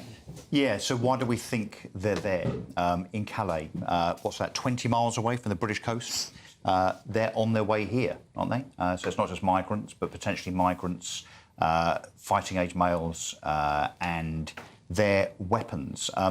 But yet still, I guess as Patrick has just hinted, nothing will be done. I mean, not just in Calais in terms of those camps, but in terms of our authorities, whether it be our Home Office, our Border Force, our police, our politicians, doing anything about this. Have we seen Keir Starmer today standing up and saying, OK, guys, I think I get it. You know, 12 weapons of war uncovered 20 miles away from the British coastline, probably about to be ferried over in dinghies, many of which land here unchecked, by the way. But still, our politicians shrug their shoulders. It's fine, because all refugees are welcome. And, of course, they are all doctors, engineers and scientists. Seriously, I mean, surely, I mean, if only we as a nation could have a vote of no confidence in our government right now, seriously. I mean, the government's #1 role is to protect their citizens. That's it. It's 101 politics, 101 government. That is what they are here to do. Now we find out there's a load of Kalashnikovs on their way over here, no doubt. I mean, otherwise, I mean, Michael's probably going to disagree with this. He's actually itching to get involved. They're there by accident, perhaps. Maybe we should suppress this story because it's not fair on those migrants in Calais, poor things. Well, go on. I mean, that cache of weapons, they're not in Toulouse. Well, so what I would imagine, so obviously there's lots of gangs involved in smuggling people. Now, gangs, when they have guns, it's normally to kill other people in the gangs. So I imagine this is gang warfare in Calais. Now, when people cross the channel. Now, I don't think anyone thinks this is a good situation, the chaos on the border. When people cross the channel, generally they get intervened by the UK authorities. You're not going to get intervened by the UK authorities with a Kalashnikov on a dinghy. So I would suggest that this is probably a gang in Calais fighting another gang in Calais. That's all right. Well, it's not all right, but I just think what you're saying is probably misinformation. Do you think there's any chance at all of an AK-47 coming over, hidden under a seat on a dinghy that might actually end up in Dover? You don't think there's any chance? I mean, there's some chance, but you seem to suggest it was inevitable. Too much chance, I would suggest. All right. Well, let's just go to the gentleman in the audience, and we'll bring our other two panellists in. Sir, what would you like to say about this? I wanted to echo some of those points. So there are 3 things that you really don't want smuggled into your country. People, we're not doing a great job of that because it's 50,000 a year. Drugs is an ongoing issue. And the only one missing is guns, ironically, and yet here we are. I do feel that there was some type of punishment because the immigration, legal and illegal, spiked directly after Brexit, which certainly suggests to me that the EU could have done more and then all of a sudden just let the floodgates open, and it was almost somewhat a punishment, OK? I do feel that. It's just my feeling because it happened directly after. It was almost like, OK, now you're going to get this, you're going to regret this, some type of punishment. The only thing missing is guns. So my question, and I suppose my suggestion, is that this is going to raise its head at some point, and then it will be somewhat too late. I keep hearing the term fighting age men. I don't like the term, of course, for obvious reasons, because I'm a fighting age man as well, and I'm on this side of the fence. So I don't How many like women the term. and children do you see coming over? No, you are correct. I'm not challenging it. I'm just like saying I don't like the term, because I'm a fighting age man, and if I hear fighting age men are coming, I'm a fighting age man. I know what that means. You know, there's more here now than out. Where they outnumber the British fully aware, Army. and I'm not challenging. I mean, that's just ridiculous. They are. Do you really think there's going to be a civil war and an uprising by people who have got? I think we're getting there, Michael. What's the evidence that we get? So there are all sorts of. They just found 12 weapons 20 miles away That's from the not coast. so there can be some standing militia who can uprise against the British Army. Let's just deal with a couple of nonsense. Let's just deal with. Fair enough, but I'll bring Alison on this. But there are a couple of things that have happened recently, which is that we did have I revealed it last night. Actually, we believe anyway, as a UK-trained former member of the Afghan National Army, who is running one of these human trafficking operations there at the moment, and we have had card-carrying members of terror groups who have come over in the past, and so there is an issue there. But Alice, what's your take on this weapons cache and the lack of deportations, I suppose? Yeah, I have 2 points to make. The first, in response to your question as well, is that the whole of Europe is suffering here, and I agree that the EU is absolutely not helping because, of course, they don't represent the interests of the European peoples, of the people in Italy and Sweden, whatever. The second point is that I think we have got to the stage where I think this is a national emergency which deserves emergency legislation being passed. Because on the subject... Thank you. Yes. Because on the subject of deportations, the issue is that when these claims are brought which are attempting to frustrate deportations, they're usually under Article 8 of the ECHR, the European Convention of Human Rights. And that provision has 2 clauses. The first says, obviously, you can't interfere with privacy, family life, whatever. The second is unless that it is in the national interest. The issue is that is never argued strong enough. By now, it is a national crisis. It is 100% in the national interest that deportations take place. I mean, this has got far enough, and I think that regardless of the weapons, which is obviously highly worrying, we've already seen a civil unrest in our country from people rising up on extreme sides of this. I don't want to see my beloved nation torn apart by this, and I think that we are teetering towards that, and that's so distressing. Yeah. The other thing, by the way, with these weapons is that the same people who are, of course, doing the boat crossings are also very often trying to help people get in the back of lorries, and that is something that goes massively underreported. And the reason it goes underreported is because, unlike the boats, where a lot of them are intercepted, with lorries, it's just a complete lottery. You might get through, you might not, which makes it a lot easier to, hypothetically speaking, smuggle some of these guns and these weapons of war, as the French called them, across. But Christo, your views on this? When you mentioned that you had an exclusive of a surprise discovery at a migrant camp, I did wonder whether we'd found some women and children actually in there, because, ladies and gentlemen, it would have been nice to see them. Well, we got there in the end, thank you. I think this is a huge security risk. I think it's absolutely ridiculous that they have all of these, guns. I mean, it just gets worse and worse every time we discuss it. And you make a really valid point that, your point, Michael, about the fact that it's probably quite difficult to smuggle a Kalashnikov up your jumper on a dinghy. Fair point, but those are the people that get met at the border and brought over by Border Force. There will be potentially thousands that don't get met, that end up in this country, that are completely undocumented. And how many guns have they got up their jumper? So, and of course we have seen as well. We have. Why are you laughing? I think the idea that so most of them do get intercepted, right? So if you how do you know that? Well, because they monitor. No, they don't get intercepted. They feign distress at the RNLI and whoever. But what I mean is very few. Because this is all monitored. No, I'm not talking about on boats. I'm talking about in lorries. In lorries. Ways on trade. There are many other ways that they can smuggle themselves in. I still think that if you're trying to smuggle yourself in, just taking a gun is a bit of an unnecessary risk. One of the things some might think that actually, if you're trying to get into a country undocumented, maybe having a gun would be quite useful. Well, also, they're taking such a risk in the first place. I mean, they're literally coming over here illegally, taking a really perilous journey. I just think we have very few examples. So lots and lots of asylum seekers get apprehended on the border, and I haven't seen any evidence of any of them having a gun. How would you know about those that don't? would just be surprising if the ones that don't happen to have guns. Well, it's surprising to hear about 12 weapons of war found in a camp. I don't think it is that surprising, given you've got... You're going to hear about the successful ones. They're not going to declare it as they walk up the beach at Folkestone. Let's go to YouGov, do a survey.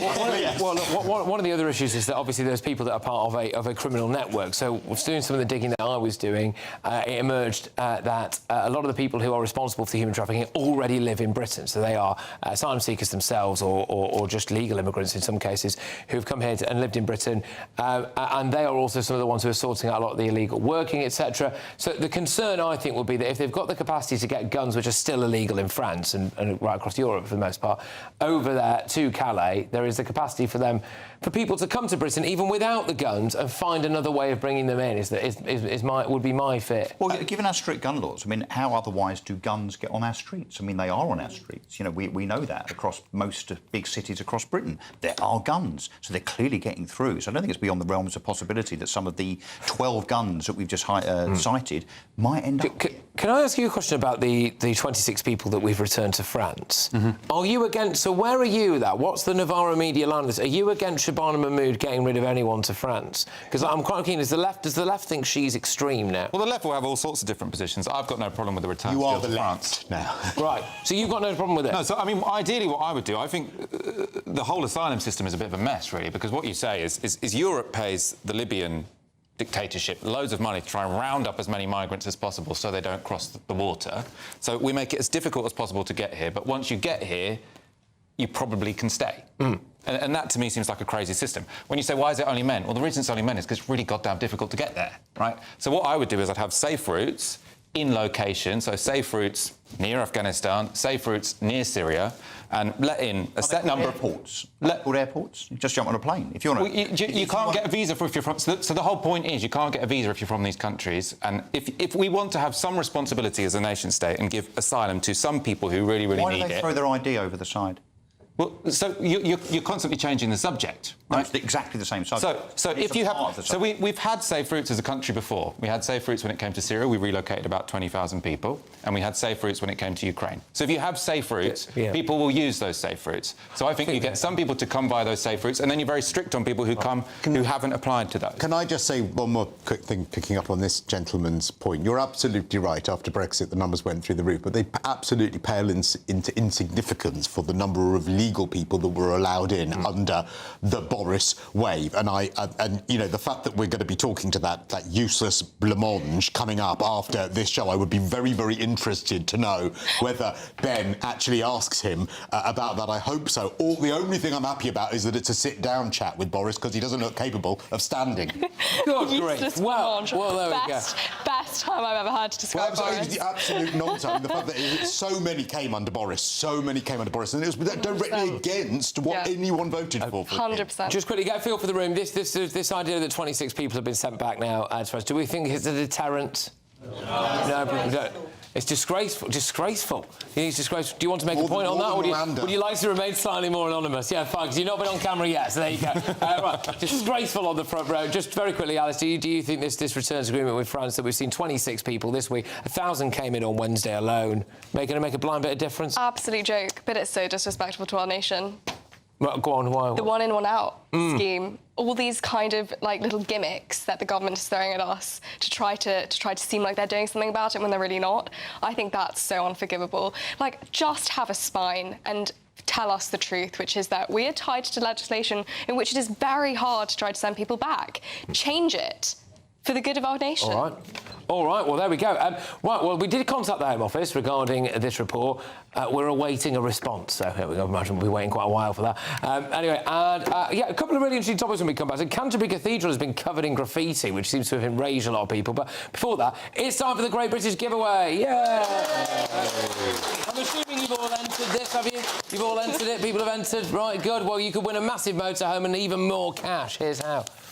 You're not going to want to miss our greatest Great British giveaway so far. You could bank an incredible £30,000 in tax-free cash to spend however you like. And if that wasn't enough, you'll also get to drive away in this brand new motorhome. With thanks to Marquis Leisure, this brand new 2025 Benimar Primero could be yours. It comes with all the mod cons you'd expect from a vehicle worth over £74,000 and comfortably sleeps 4 people. This prize package is worth over £104,000. And remember, if you can dream it, you can drive it away.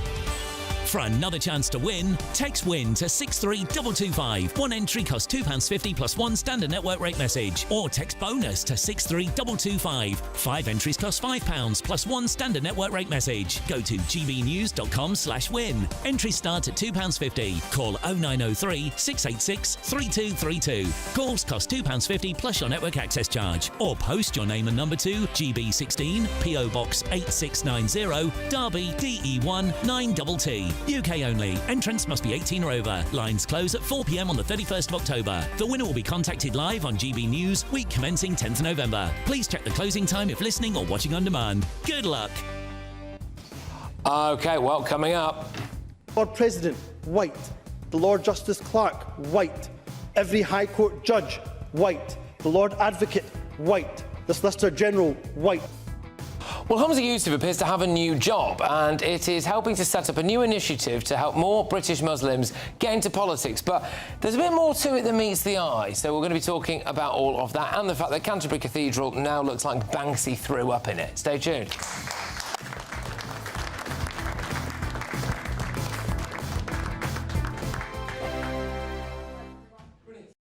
Westminster's full of talk, but out here, it's the real world. Am I allowed to talk now? No, that's it.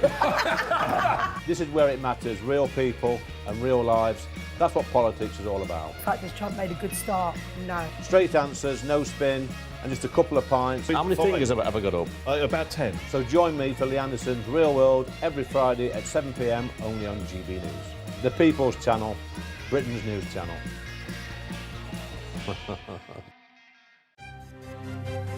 GB News Breakfast, every day from 6 a.m.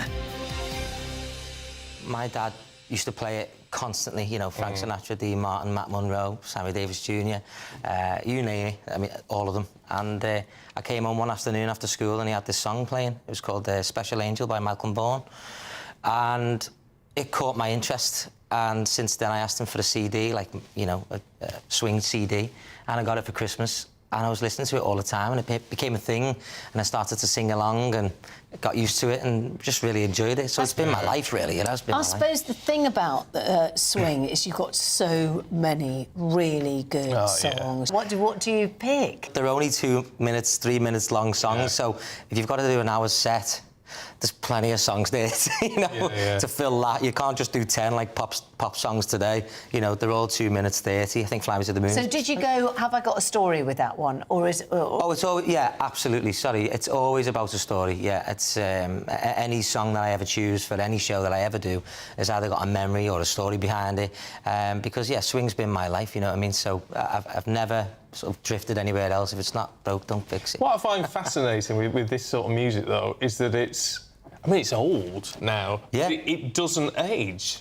Well, that's the beauty of it, you know. I think for many years, all these songs, you know, people have covered them. Certainly myself, I have too. My first album was, wow, a long time ago. And that was called My Way, wasn't it? Doing It My Way, yes, it was, yeah. And so, for me, all these songs that have been my life since I was a little boy, I've grew up with them, and they don't get old, and they never will. And it takes somebody for myself, you know, like myself, to continue them on. You know, Michael Bublé did it, Robbie Williams did it, and I'm still doing it, you know. The People's Channel.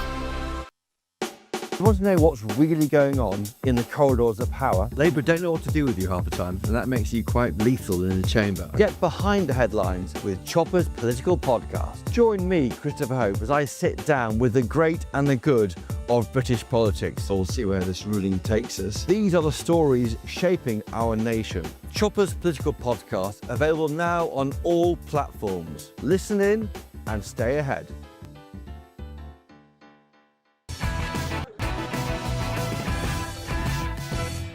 digital ID. Pro, against, right idea? I think it'll be HS2 online. Is it not similar to COVID passports, to vaccine passports? It will just cost an absolute fortune, and I don't know what problem it's trying to solve. I don't know what problem it's trying to solve. Well, they claim it's illegal migration, but the way to solve illegal migration is bring back Rwanda. Yeah. Bring back Rwanda. We face a nightmare of thousands and thousands of people coming across the channel on boats. We could have fixed it. We should fix it if we had the Rwanda policy, which is basically don't let them even bounce on you. You hit them back on the volley. All right, well, stay tuned because Boris Johnson's up after my show. He talks about Gaza, the future of the Conservative Party and digital IDs. And it's on the Late Show Live with Ben Leo. Right, now, back closer to home. So the former First Minister of Scotland, Humza Yousaf, has been heavily involved in setting up a new initiative to help more British Muslims get into politics. Let's take a little look and listen. I would say hand on heart now that we are at a tipping point in this country, and it's reflected in other countries as well, where we either try and do something different to try and self-organize Muslims, to represent ourselves better, to use our resources better, and to influence the countries that we live in better than we have done already. To influence the countries that we live in more than we have done already. He wants to work with international governments, helping them with conflict resolution, and even thinks that he knows best about how to deal with the likes of the war in Gaza. Muslim Impact Forum is more than a gathering. It's a catalyst. At a time when we're witnessing the complete shattering of previous diplomatic and humanitarian norms, well, this gathering is more important now than perhaps ever before. Well, there's a lot more clips that you can go and see online. Of course, there was the whole event, wasn't there? But a couple of things that stood out to me there anyway was this idea of the level of influence for specifically Muslim political candidates. So is the stated aim of this group to try to fund and then get people elected to positions of high office, not just here but all around the world, based singularly on the fact that they are Muslim, so that they can promote Muslim issues? Because that was my takeaway from a lot of what I saw there. Like I said, there are other clips there as well. Let's just go to my panel on this now. Go on, Russell, let's start with you. What do you think? Well, this might be a fairly unpopular viewpoint, apart from with Michael, I suspect. Look, as long as this doesn't promote that thing called positive discrimination, which, by the way, in itself is discrimination, and I'm not for it, by the way. As long as it doesn't promote absolute, blatant, positive discrimination, then I think at face value, if communities within Britain, whether it be Muslims, Jews, Hindus, Catholics or whatever, are encouraged to get involved in politics in their communities, then it's fine. I mean, we're either a democracy or we're not, and the ballot box should decide who is elected. So what about if it's based singularly on your religion? Well, no, but then if it's... That's my point about positive discrimination. I mean, look, if it is the Muslim community funding other Muslims getting into politics, I don't have a specific issue with that. If it is, let's say, a council that says, or a party that says, we will only accept Muslim candidates, then that's positive discrimination. In itself, it's discrimination, and that actually is not just immoral and improper. That would be unlawful, wouldn't it? And it should be. The issue that I had, I fundamentally agree with you in as much as anyone who wants to get into politics and wants to, more people that get in, the better, and if they're democratically elected, absolutely fine. The only thing I can't actually understand is what is the goal? Because when you actually have a terror attack that takes place and you have our Prime Minister that won't call it Islamic terror, Islamic extremism, a mayor of London that refuses to call it Islamic extremism. When you have people who spend time then after that terror attack perpetuated by an Islamic extremist is saying, well, we need to actually, worry about what's now going to happen to those people in the Islamic community as a result of that. When we spend all our time then talking about Islamophobia after there has been an attack which has been perpetuated by Islamic extremists, I kind of think you've achieved what it is you want to achieve, because no one is calling out the terror for what it actually is, and that's a terrible thing. So what is this tipping point that they're talking about? Because to me, the extreme Islamic community, and of course that would be wrong to say that all Muslims are of that persuasion, have achieved everything they want to. Go on then, Alice, what's your views on this? I think the idea that, OK, it's democratic dialogue, it's fine, is tempting, but here's why that doesn't work. So I'm a Christian, and there are young youth Christian groups who have similar sort of conferences, or we get together, we're like, well, you know, it'd be a good idea to stand up in politics if we feel so called. However, Britain has been a Christian nation for hundreds and hundreds and hundreds of years. That's deeply embedded in the way we think, in our traditions, in our history, in our culture. It is ultimately religion truly about respect for your neighbour and about love. That is very different from what we're seeing from the other side. And you're right to point out extremism, which goes unchecked, and that is dangerous. We don't want that in our society. And you don't solve a problem if you don't describe what the problem is. Exactly, but what's also worrying is that the rhetoric we just heard from that clip, which was this sort of idea of, you know, go and influence the countries we occupy. I mean, I struggle to think of the Christians in the Middle East saying similar things, as in, we can't affect any change there. So why is it our nation that has these groups that want to sort of influence our long-established history and culture and traditions? I just find that very odd. Like, have your beliefs, but why is it that you want to permeate our society, which has for so long held very important values like love of neighbour, like respect, like the idea that man, woman, we are equal, as it says in Scripture and has always been here. We don't discriminate against women. So I think it's very odd. So what's your take on...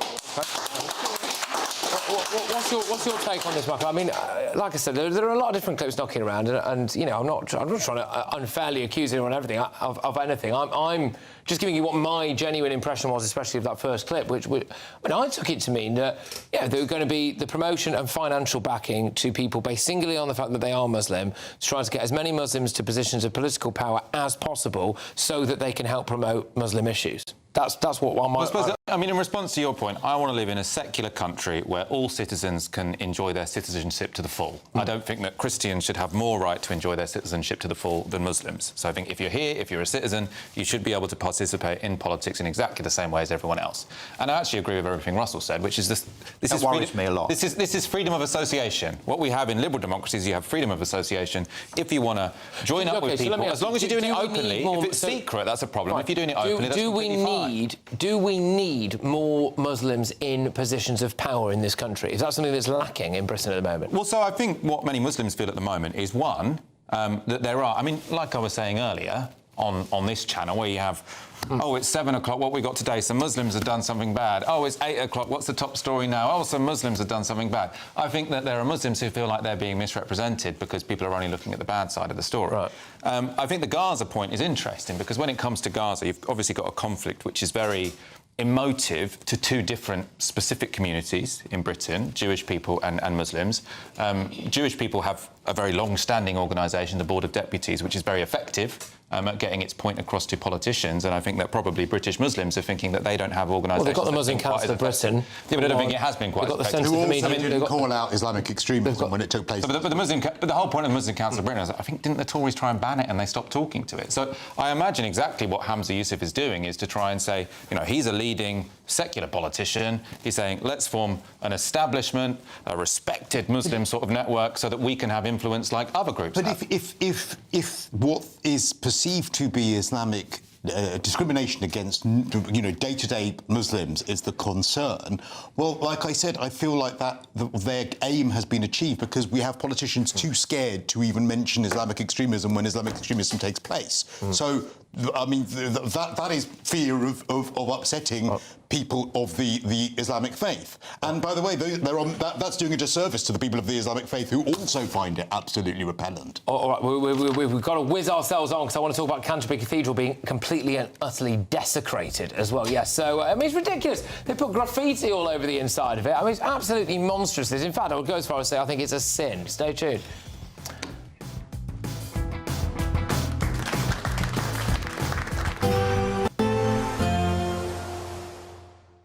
I forecast a perfect holiday in the sun. Weather looking good then? For sure, and no worries about our travel insurance. All Clear Travel Insurance sponsors GB News Travel Destinations Forecast. Storm Alice continues across eastern areas of Spain, bringing heavy rain and also localised flooding. But elsewhere, it should be a mostly fine and settled picture, particularly across Madeira and Tenerife, most of Portugal and also Spain. But it's across eastern areas where we'll see that storm continuing to bring heavy and persistent outbreaks of rain, strong gusty winds and also large hail. Elsewhere, though, across the Mediterranean, it is mostly dry, settled, plenty of sunshine. That will continue into next week, along with warm temperatures widely in the mid to high 20s. All Clear Travel Insurance sponsors GB News Travel Destinations Forecast. Hello there, good evening. Welcome to your GB News weather update from the Met Office. As we head towards the weekend, it should be mostly settled, dry, chilly overnight with some fog during the early hours of the morning, but where we see the sunshine, it is still going to be feeling warm and pleasant for the time of year.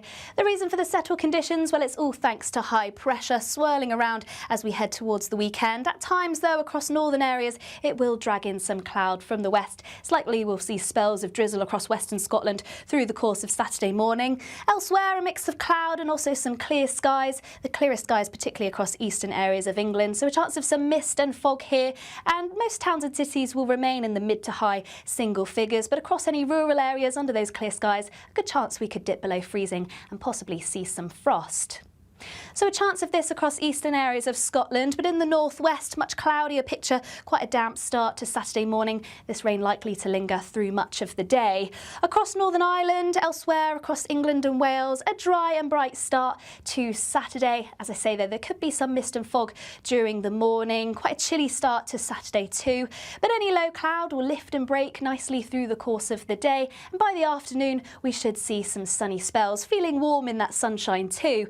Though across northern and western Scotland, much cloudier picture here, some quite persistent spells of rain eventually pushing their way northward. So not feeling quite as warm here, but wherever we do see the sunshine, plenty of autumnal warmth, highs still reaching around 17 to 18 degrees Celsius. For Sunday, once again, some fog during the first part of the morning, perhaps more fog if you compare it to mornings this week. Once again, lifting and breaking through the course of the morning, allowing that sunshine to redevelop by the afternoon. There's still a fair amount of cloud across the Northern Isles, for example, which could produce some drizzle.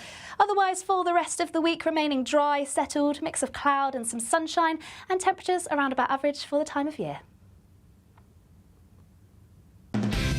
Decisions made in Washington aren't just shaping America, they're shaping Britain too. From migration to global security, from crime to health. Whatever happens in the White House today will be felt in your town or city tomorrow.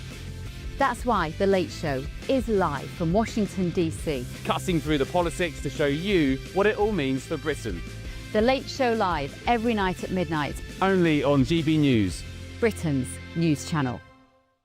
Hi, I'm Michelle Dewberry, and my show is your opportunity to cut through all the noise and dive in headfirst to some robust debates. Ideas clash. Situation, no, isn't it? No, because the failure is you're deliberately avoiding my point. Nothing's held back. And if you think this is the end of it, wait for more. And we do not shy away from the difficult stuff. Sometimes I want to shake people and say, if only you understood. So join me on Jubes & Co. weeknights at 6 p.m. only on GB News, Britain's news channel.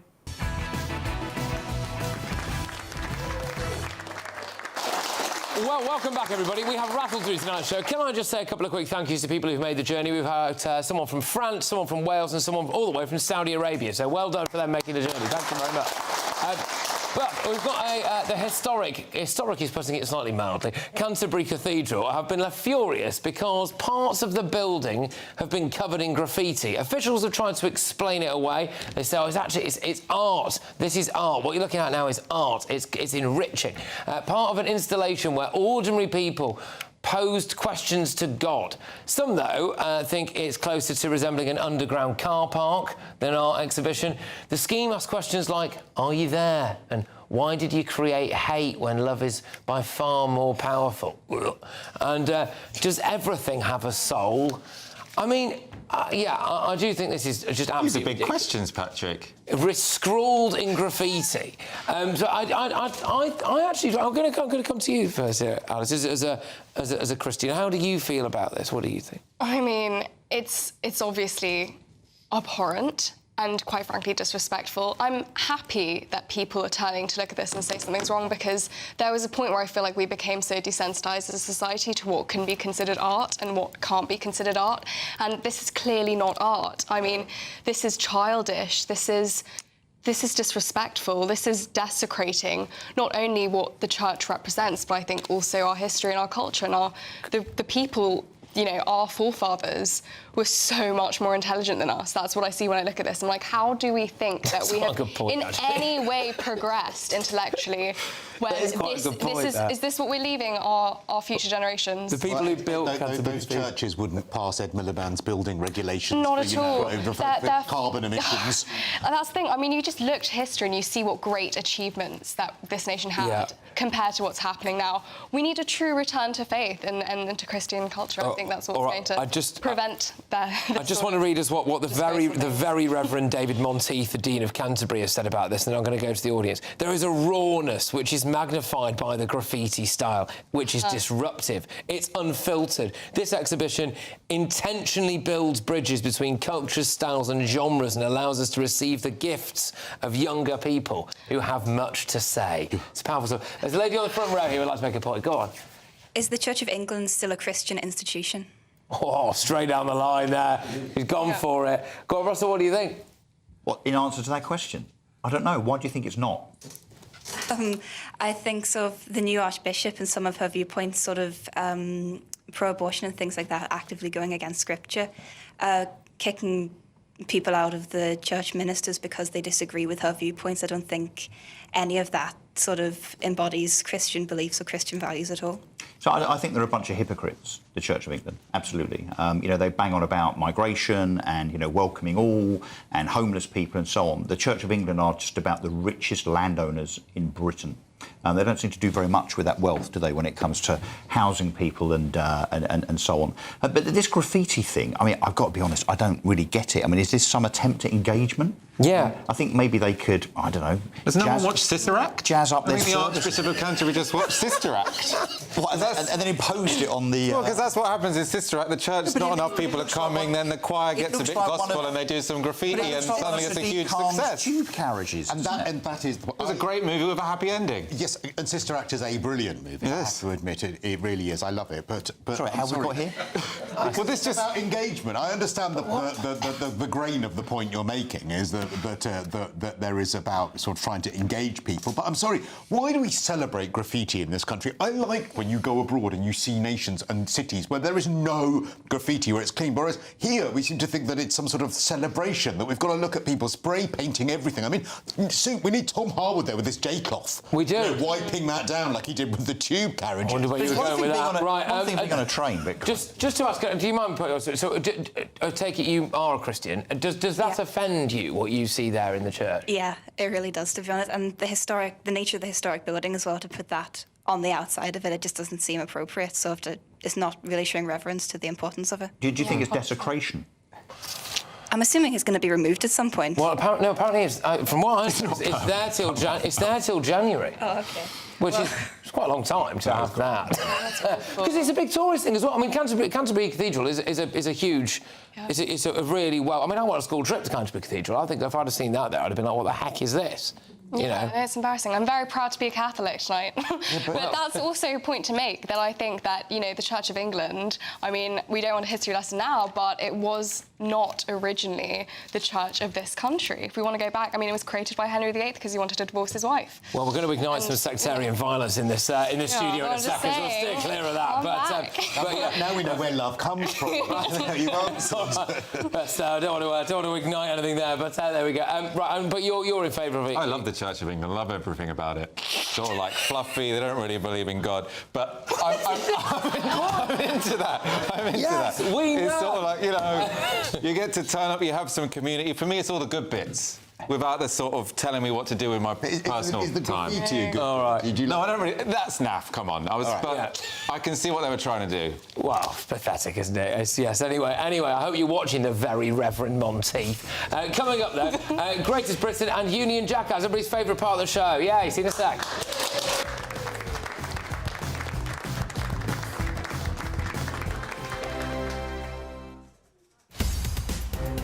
From the GB newsroom, we bring you the news as it happens. With our team of dedicated journalists across the UK. We're ready to keep you up to date with what's happening every half an hour, every single day. Bulletins here on GB News. The People's Channel. Britain's news channel. GB News Breakfast. Every day from 6 a.m. Now, cast your mind back 20 years to bin man turned X Factor star Andy Abraham. He is back and he's got a new single called Everything That You Do. Let's have a listen.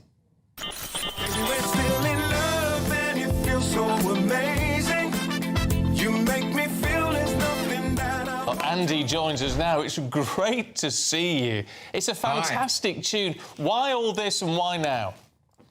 Do you know, 20 years is a good time to team up with a fantastic producer.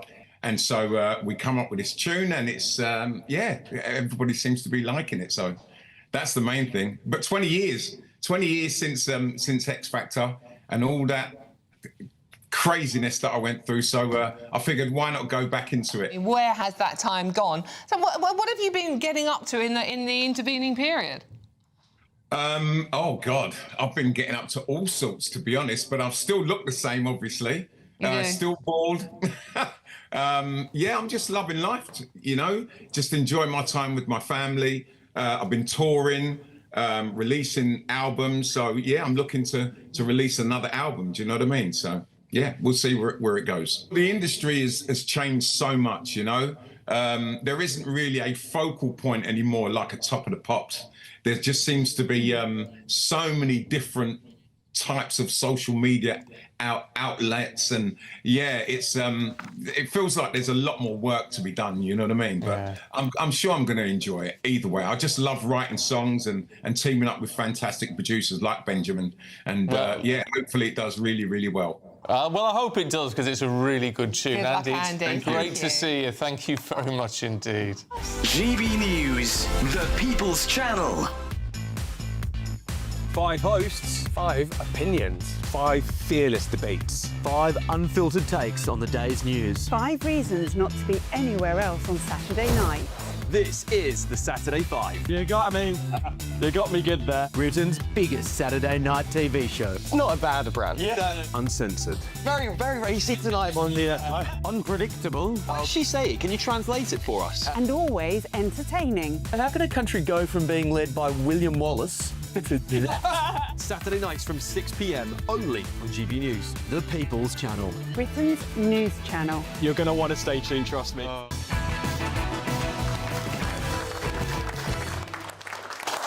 Welcome back, everybody. So it's the favourite bit of the show. It's Greatest Britain Union Jackass time. We need lots of audience participation here. Russell, who is your Greatest Briton? Craig Holmes. That might not be a name that's particularly familiar to you, but he's just won a by-election in Skelton East with 65% of the vote. Of course, he's a Reform councillor now. So for me this week, he is the Greatest Briton. Well done, Craig. All right, OK. So you're Reform this week? I'm Reform every week. No, I was Tory 11 years ago. I was just checking. Well, of course, mine At least I know what I am. is 9. I think everyone knows what I am. Let's keep it. Basically, it's the new Iron Lady. She's come up with policy after policy. A barnstorming speech at the Conservative Party conference. It's Kemi Badenoch. I thought you were going to say Margaret Thatcher. OK, Alice, your Greatest Briton? My Greatest Briton is called Young Bob. At least that's what his name is on Twitter. I don't know if anyone's seen the tweet, but he's gained a lot of likes because he stood outside his university with a stall, Charlie Kirk style, welcoming debate about Conservative values, and particularly in homage to Charlie Kirk. So I think it's very brave to go out there and to want to have that conversation and share your views with others. There he is. All right. So, yeah, bless young Bob. Here. All right. Go on, then, here we go, Mark. I thought mine was going to be the least popular in the room, but now you've gone for Kemi Badenoch. I feel relieved. Greta Thunberg, I'm going for again, because I do think that getting on a boat and trying to break a siege when a whole population is being starved is very brave. I also like the way that when she was released from Israeli prison, she says, "It's not about me. It's not about how I've been treated. It's about the children of God." I just love they made I think it's very brave for a young woman to do that. I love that. All right, OK. Well, I think we might know who's not one, but anyway, right, Grace Britain, this random reform councillor who no doubt is probably watching, actually, well done, whoever you are. No, Craig Holmes. Anyone? Yeah, right. Kenny Bateman or anybody? Yes. You could hear it. Literally no one. Young Bob. Young Bob! All right, now, hold on to your hat. Greta Thunberg. Hey, there we go. Someone's got a heart. Right, well, Young Bob is the winner of Greta Britain. Well done. Well done, Young Bob. OK, Union Jackass time. Hit me. Oh, ready for this? Southend City Council, Labour-controlled Southend City Council. You know them? OK, you won't like them very much after this. They are seeking to be a sanctuary city, which basically is welcome all migrants, no matter what, safe routes, open borders, and so on and so forth. And they were compelled to have a consultation, you would imagine, with all of their residents to see if they should actually achieve that status. Guess who they asked in that consultation? Only migrants and only refugees. That's all they asked. What a fail. They voted in favour of it, though, I imagine. Yeah, well, I should imagine they did, Yeah, good. OK, I've gone for Zach Polanski. He doesn't like billionaires. He doesn't like buy-to-let landlords. He doesn't like boobs that are too small, apparently, as well. And all of that nonsense he said this week. Doesn't like the dentist either. And so I don't like him. And it's not even his real name. It's not even his name's real Steve, name. But also, isn't he? we're going to tax billionaires because it's obscene. We're not going to go after normal working people. And then he goes after buy-to-let landlords, of which 80% only own one property. They are normal people. All right. It's a hypocrite. Interesting that you left out the legalisation of drugs there, Christo. But anyway, right. And Alice, who's your Union Jackass? For it. I'm afraid it's going to have to be the very Reverend Monteith for allowing that ghastly exhibition called Art in Canterbury Cathedral, one of our beautiful historic buildings. There is no excuse for that. I've got my vote. Go on, Michael. I'm going for Rishi Sunak because he's just got a job with Microsoft, and it frustrates me that you've got all of these politicians in Westminster who just, to me, seems like they don't really care what they do in Parliament because they can go and work for Silicon Valley. There was a catch, which is just before we went live. It did turn out he's giving the money to charity, but I still judge the guy. But we're still there like it. He's getting paid by Goldman Sachs. He's going, all right, there you go. Right, OK. All right, guys. All right, OK, so Union Jackass time. Do we think it's the Southend City of Sanctuary? What about the man with a mouth like a badly kept graveyard, Zach Polanski? Yes. What about the abomination at Canterbury Cathedral? I think you might be on 2 for 2 here. Rishi Sunak for daring to give money to charity. I think it's Canterbury Cathedral again, isn't it? Alex, well done. You a barnstorming addition to the show. Thank you very much. Right, well, thank you, everybody, as well. Seriously, really appreciate you coming on and making the effort to come down on Friday night, especially as the nights are getting a little bit more cold and miserable and all that. So thank you very, very much. Thank you to my panel. I am with you for the next hour as we steam on through tomorrow's newspaper front pages. Stay tuned. Thank you very much. Cheers, guys.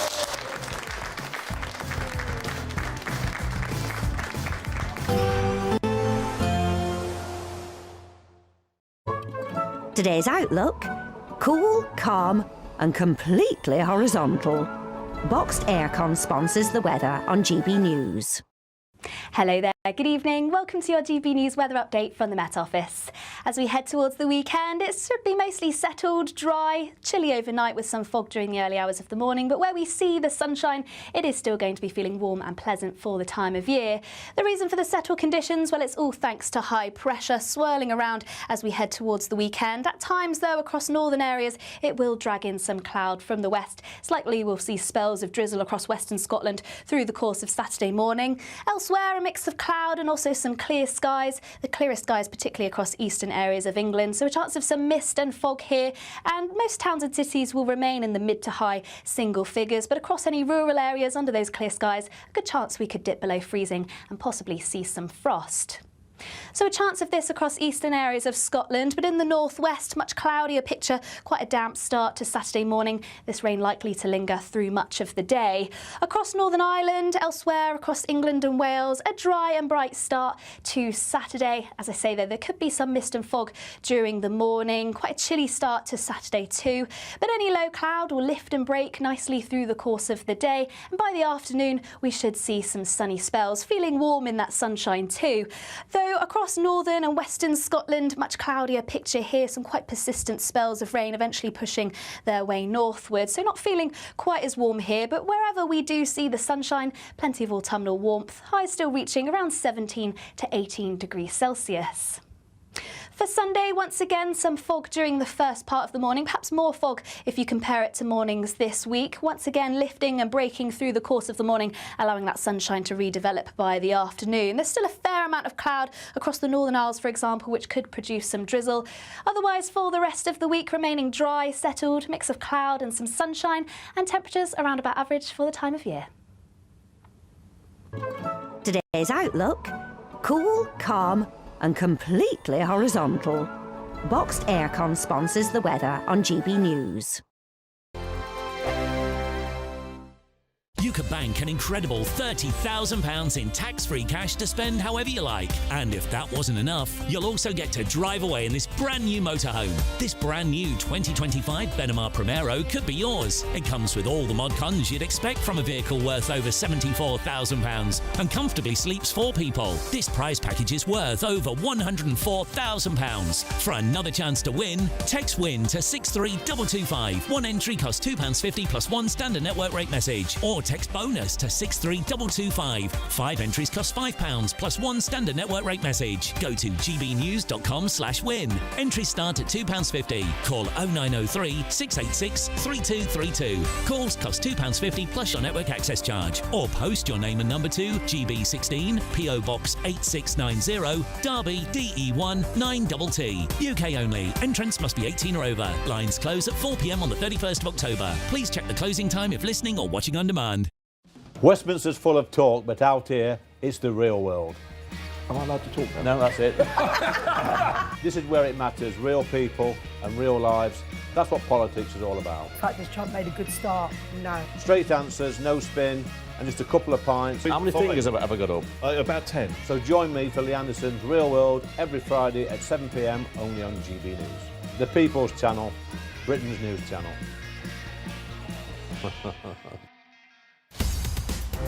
In the GB newsroom, we bring you the news as it happens. With our team of dedicated journalists across the UK, We're ready to keep you up to date with what's happening every half an hour, every single day. Bulletins here on GB News. the People's Channel, Britain's news channel. From the school run to the home run, watch a new show for all of Britain. He can say whatever he wants. A straight talking show where all voices are heard. And, you know, when are we going to stop talking about smashing the gangs and actually do it? With the stories that matter from every part of our country. There's a bit of a crash landing there for your Chancellor. Bold, fearless and standing up for you. That's me, Martin Daubney, 3 p.m. till 6 p.m, weekdays, here only on GB News. The People's Channel, Britain's news channel. Britain deserves a newsroom that puts the facts and your voice first. Well, and that's what you get on GB News. Lively debates, lively conversation. And we're not afraid to hold power to account. And each other. So join me, Andrew Pierce. And me, Miriam Gates, for Britain's Newsroom, weekdays from 9:30 on GB News. No matter the state it's in, this is our nation. Join me, Jacob Rees-Mogg, for a genuine, honest discussion on where we have been, where we are going, and where we are with the people who set the direction. Tune in to State of the Nation every Monday to Thursday, 8 to 9 o'clock. Only on GB News.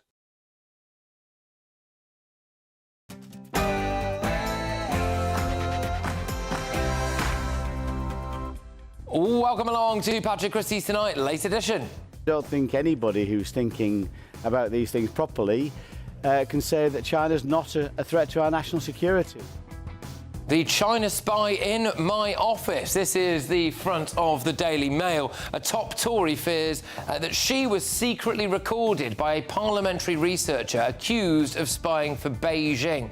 As ministers fear, the PM's security advisor is too close to China. Plus, we have been very clear that for working people, we are not going to increase their taxes. So that means we are not increasing income tax, national insurance or VAT. Well, get a load of this. So it looks as though Rachel Reeves is about to blame Nigel Farage for the upcoming tax rises in the budget. Remarkable, isn't it? And there's... The way to solve illegal migration is bring back Rwanda. Yeah. Bring back Rwanda. And Ben Leo has got a big sit-down chat with former Prime Minister Boris Johnson in an unmissable interview for us later. Plus, sacrilege at Canterbury Cathedral, one of our most beautiful spaces, one of our most historic spaces, utterly desecrated by graffiti, all in the name of art. Personally, I think it's a sin. And the fat jab is here to stay. Apparently 2.5 million Brits are now receiving the weight loss treatment. That is leading the Daily Telegraph. Can I just say to you before I go to this, what I think might have happened at the Daily Telegraph here is that they had another story for their front page, and right at the last minute they've had to pull it, because I think with everything going on in the world, there is no way the Daily Telegraph would have honestly led with 2.5 million Britons now on fat jabs. That screams to me like something was pulled at the last minute. But anyway, stay tuned.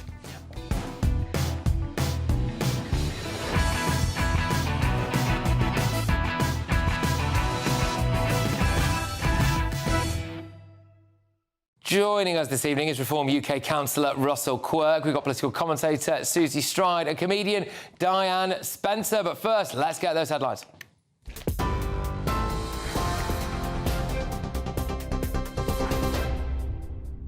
Thank you, Patrick. A very good evening to our top stories. And this news just into us. Donald Trump says the US will impose an additional 100% tariff on Chinese imports. The US president made the announcement on social media, saying it was because of export controls placed on rare earths by China.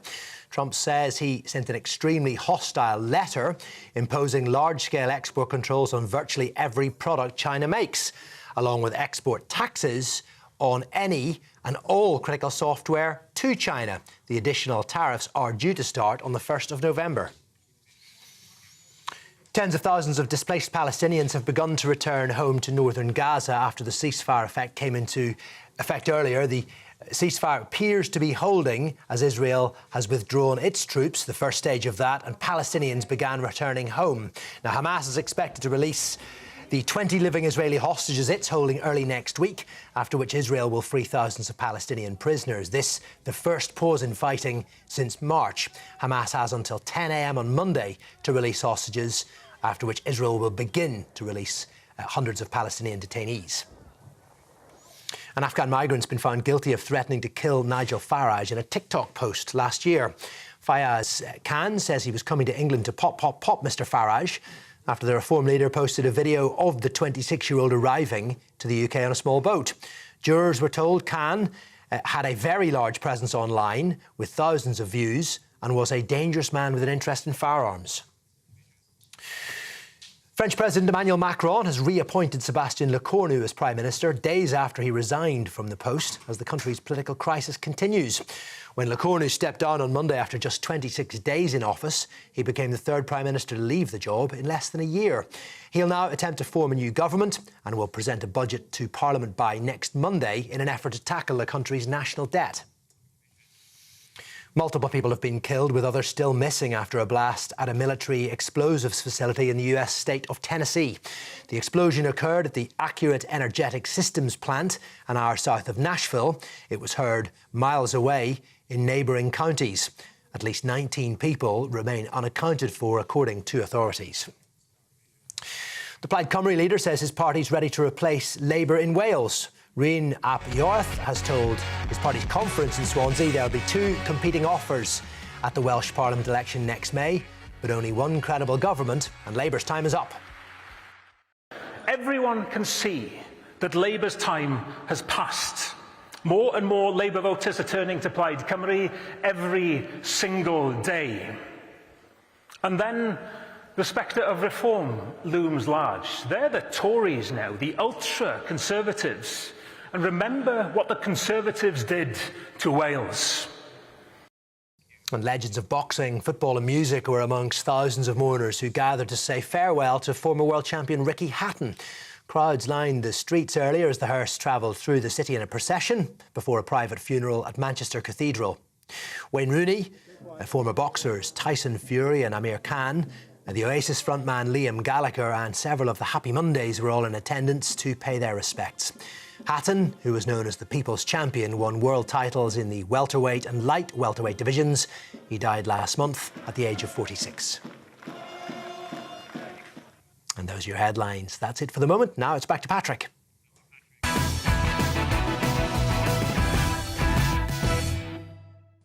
Welcome along to Late Edition. Let's get stuck straight into Saturday's newspaper front pages, starting with the Daily Mail. They've actually got quite a widespread front page here. The big one is this exclusive, the China spy in my office by a top Tory MP.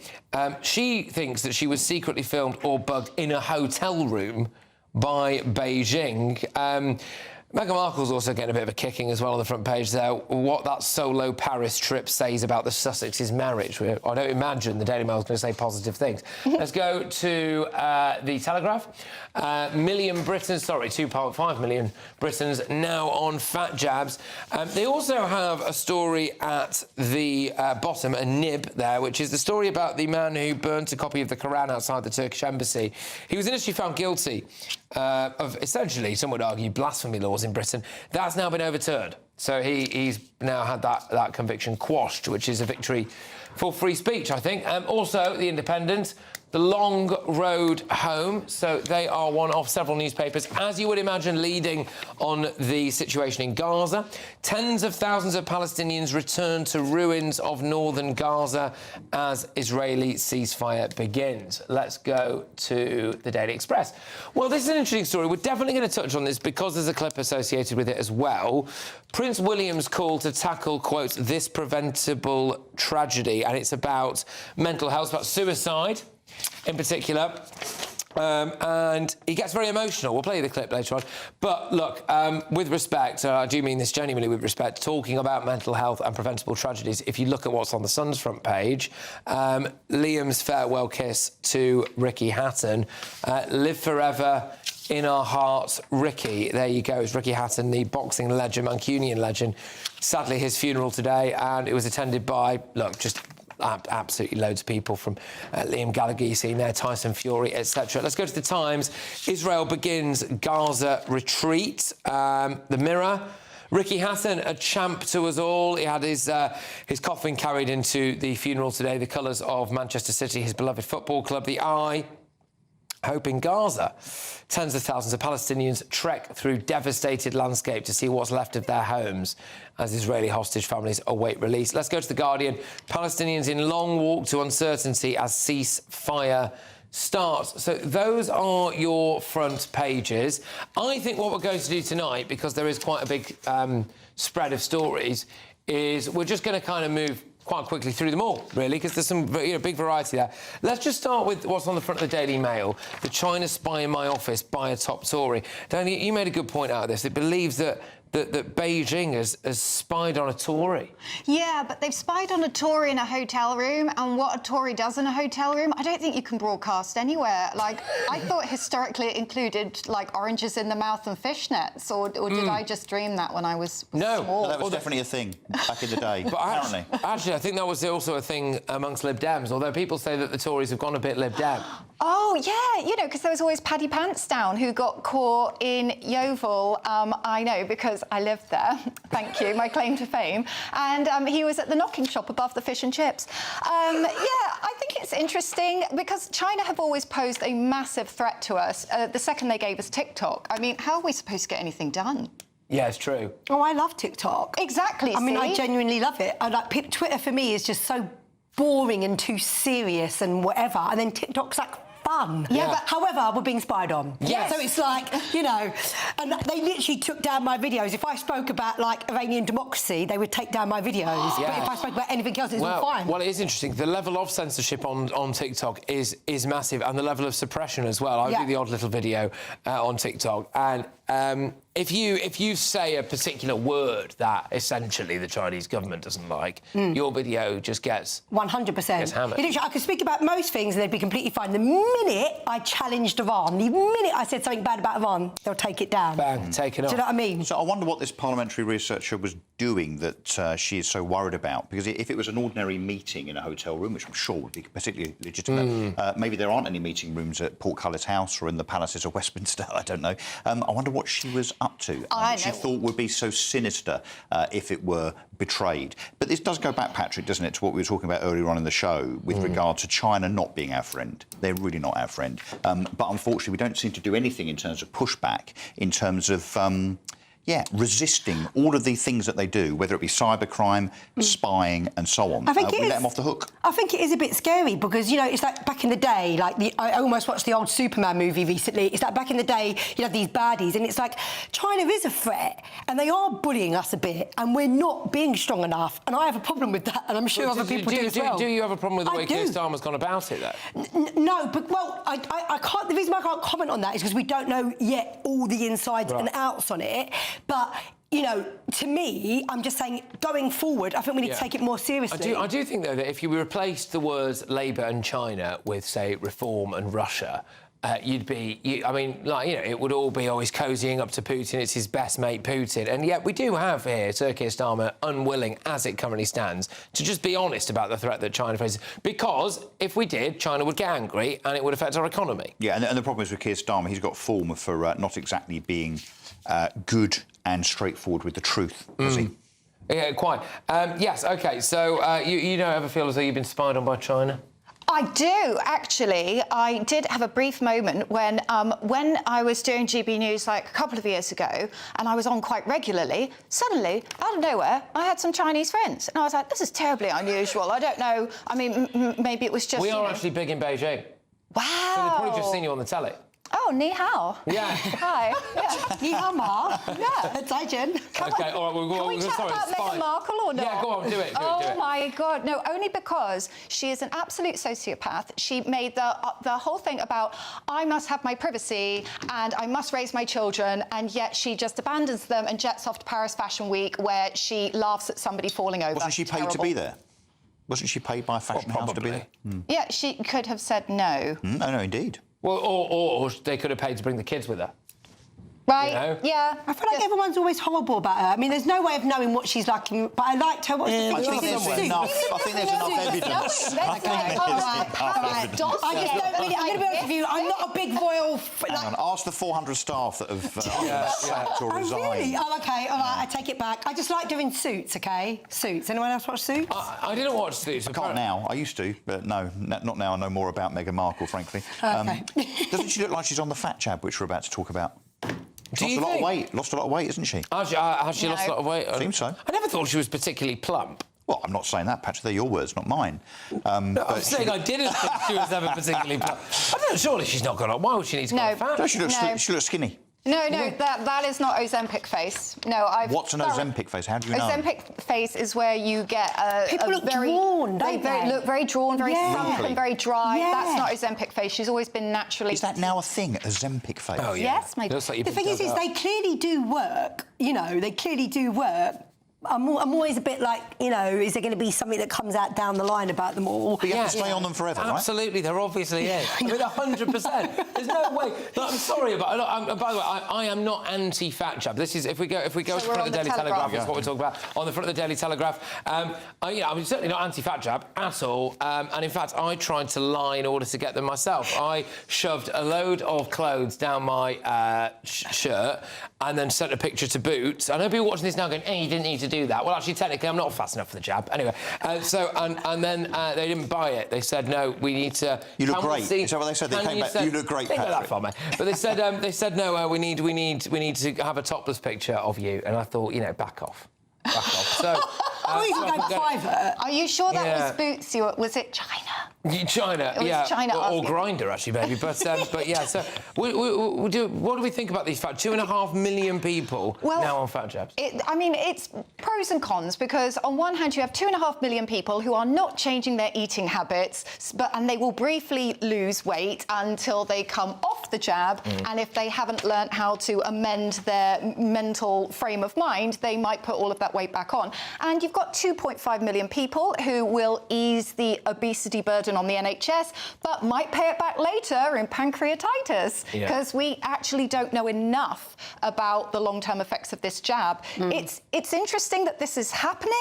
I think it's a little dangerous because we don't know the long-term effects. Yeah, I mean, that's the thing, isn't it? We don't know the long-term... I know quite a few people that are on this, and it clearly has worked for them, but like you say, it's that kind of unknown territory. And the fact is we know, so like, for example, if you've got ADHD, which, you know, clearly I have. Hey, welcome to the club. Pardon? Welcome to the club. Welcome to the club. The best club, the Greek Cypriot ADHD club. Absolutely. But you've got to, you've got to be really very careful. niche. Very niche. 20 of Very exclusive, very exclusive. But you've got to be really careful about what you eat if you've got ADHD. You've got to eat bananas and, like, there's certain things there that really But I help. guess you have to stay on this. If you're on it and you lose weight, and that's the name of the game, ultimately, you have to stay on these jabs forever.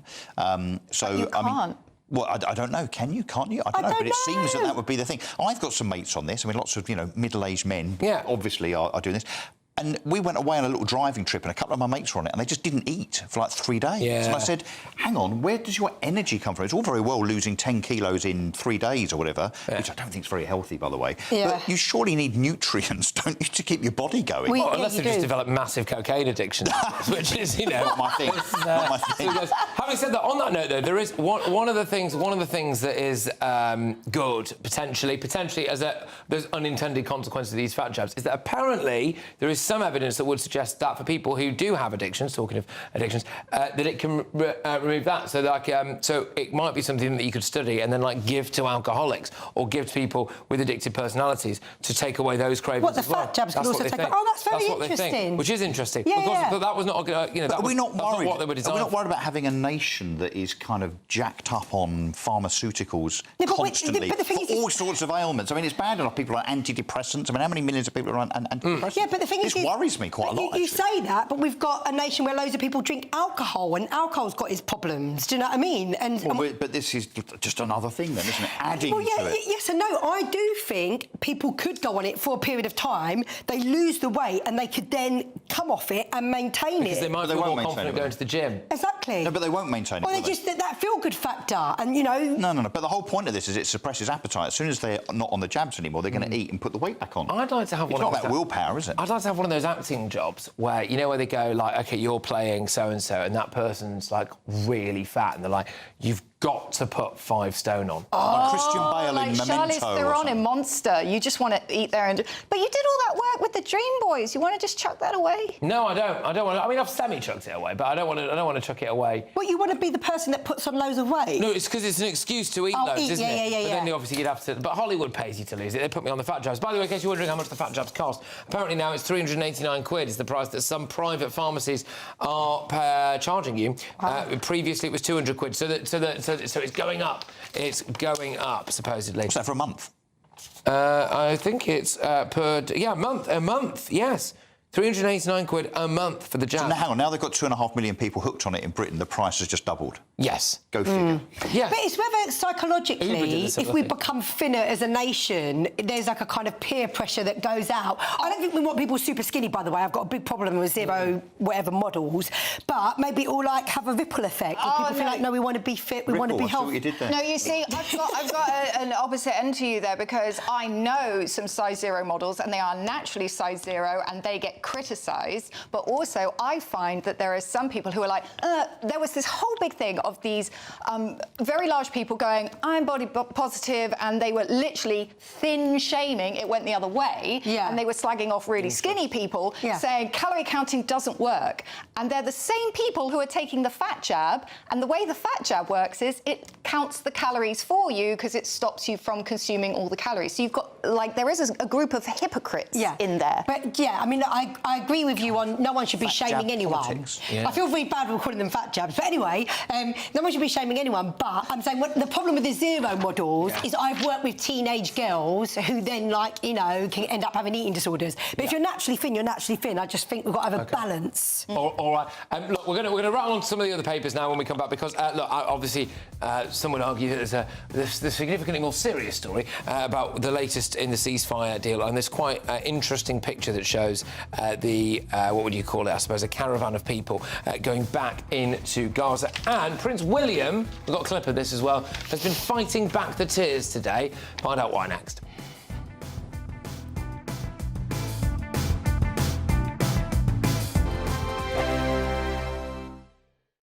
Westminster's full of talk, but out here, it's the real world.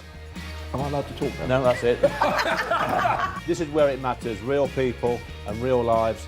That's what politics is all about. In fact, has Trump made a good start? No. Straight answers, no spin, and just a couple of pints. How many fingers have I got up? About 10. So join me for Lee Anderson's Real World every Friday at 7 p.m. only on GB News. The People's Channel, Britain's news channel. Farage, Monday to Thursday from 7 p.m. And I'm very pleased to say I've got joining me down the line Sir Geoffrey Boycott, former Yorkshire and England cricketer. Now, Geoffrey, he didn't umpire quite as many test matches as you played, but boy, he was around for a long time, wasn't he? He was special, mainly because he made good decisions, but he also, the players loved him. He was honest, he was fair, but he had humour. He could manage to diffuse situations. And they just liked being with him. He made you laugh. Yeah, I first met him, I was 15. My Uncle Algie took me to Barnsley Cricket Club. He was a star player. He got 50 every week. He was a very, very good player. Michael Parkinson was there, sometimes played. Michael was quite good.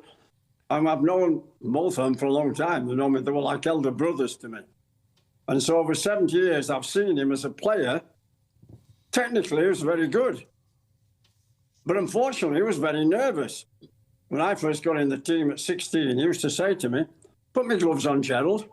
He was shaking like this. And I said, "My name's Geoffrey." He said, "Right, Gerald, put my gloves on, please."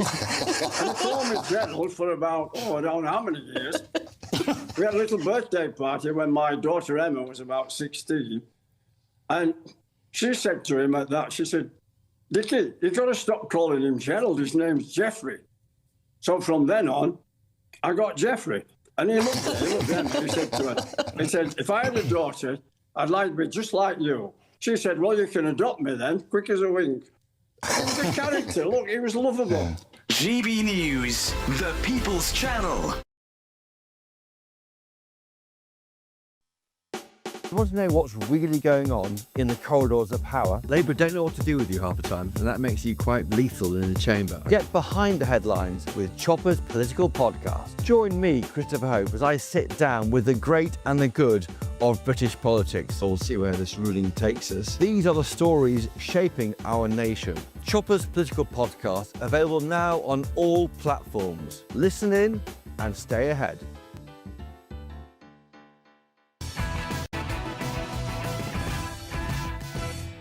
ID. Pro, against, right idea? I think it'll be HS2 online. Is it not similar to COVID passports, to vaccine passports? It will just cost an absolute fortune, and I don't know what problem it's trying to solve. I don't know what problem it's trying to solve. Well, they claim it's illegal migration. But the way to solve illegal migration is bring back Rwanda. Yeah. Bring back Rwanda. We face a nightmare of thousands and thousands of people coming across the channel on boats. We could have fixed it. We should fix it if we had the Rwanda policy, which is basically don't let them even bounce on you.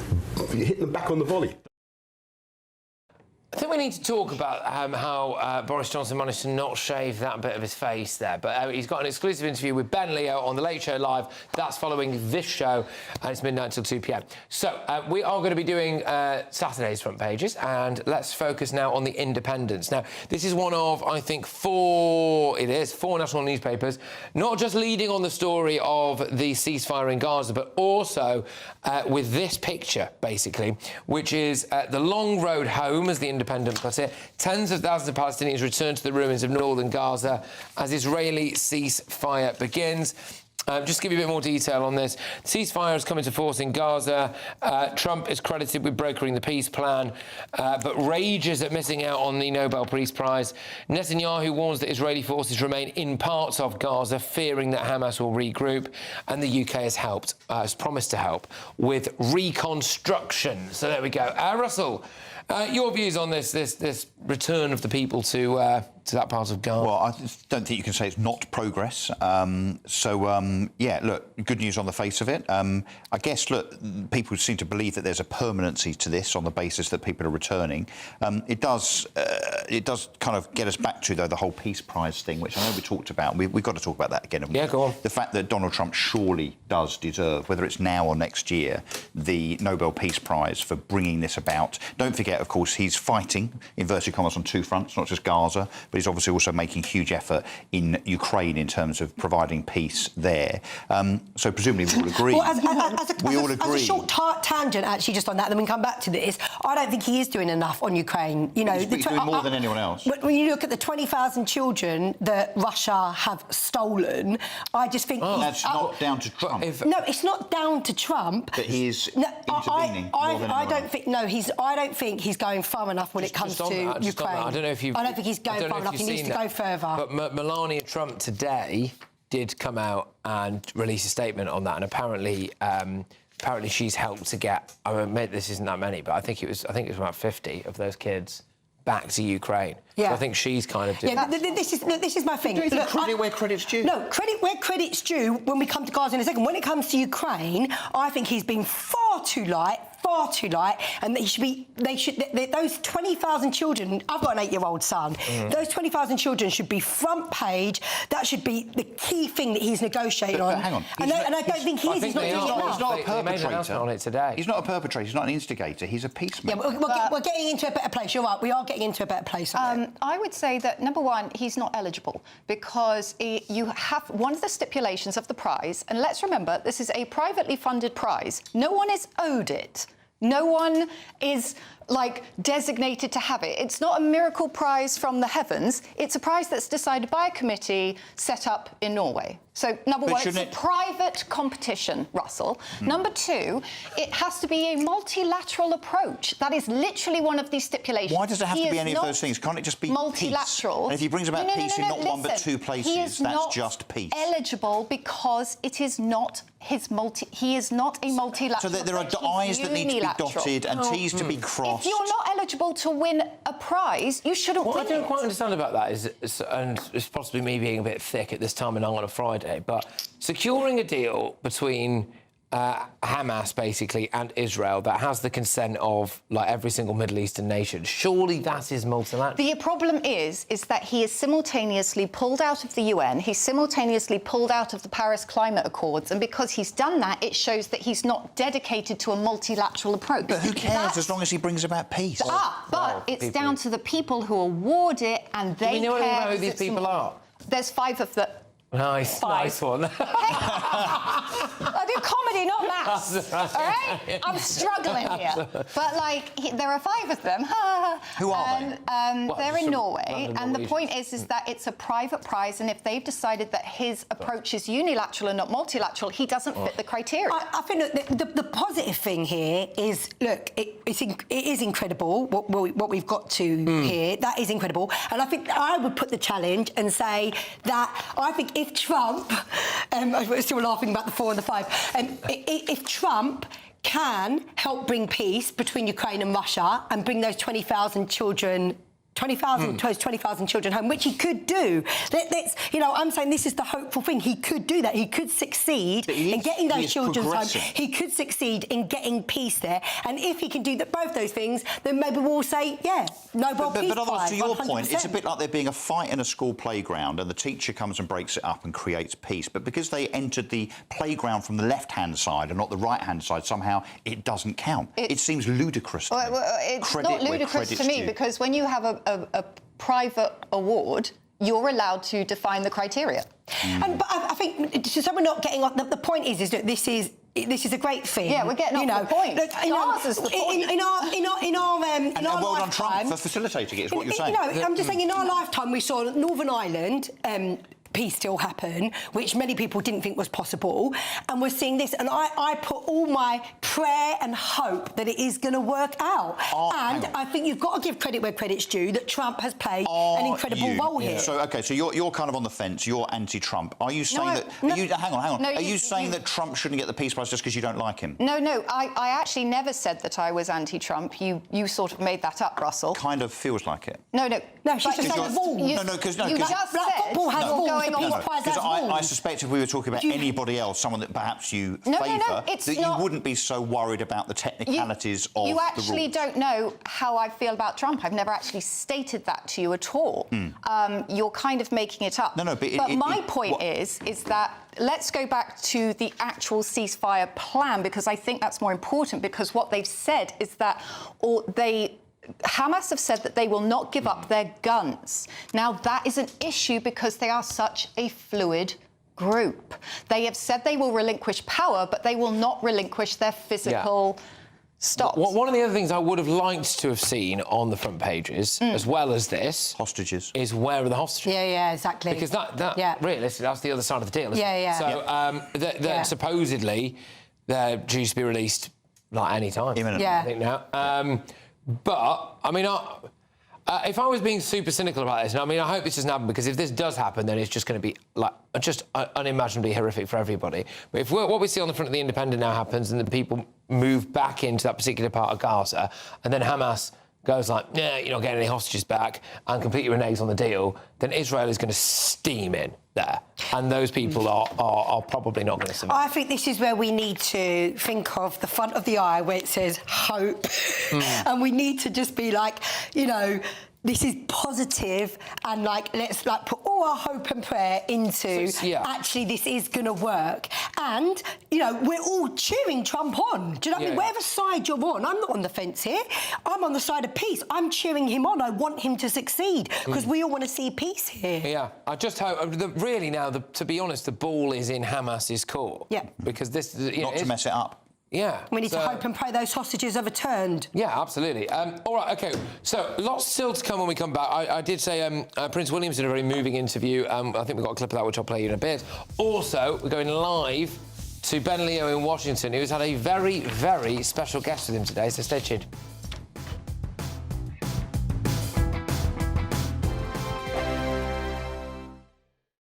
Hello there, good evening. Welcome to your GB News weather update from the Met Office.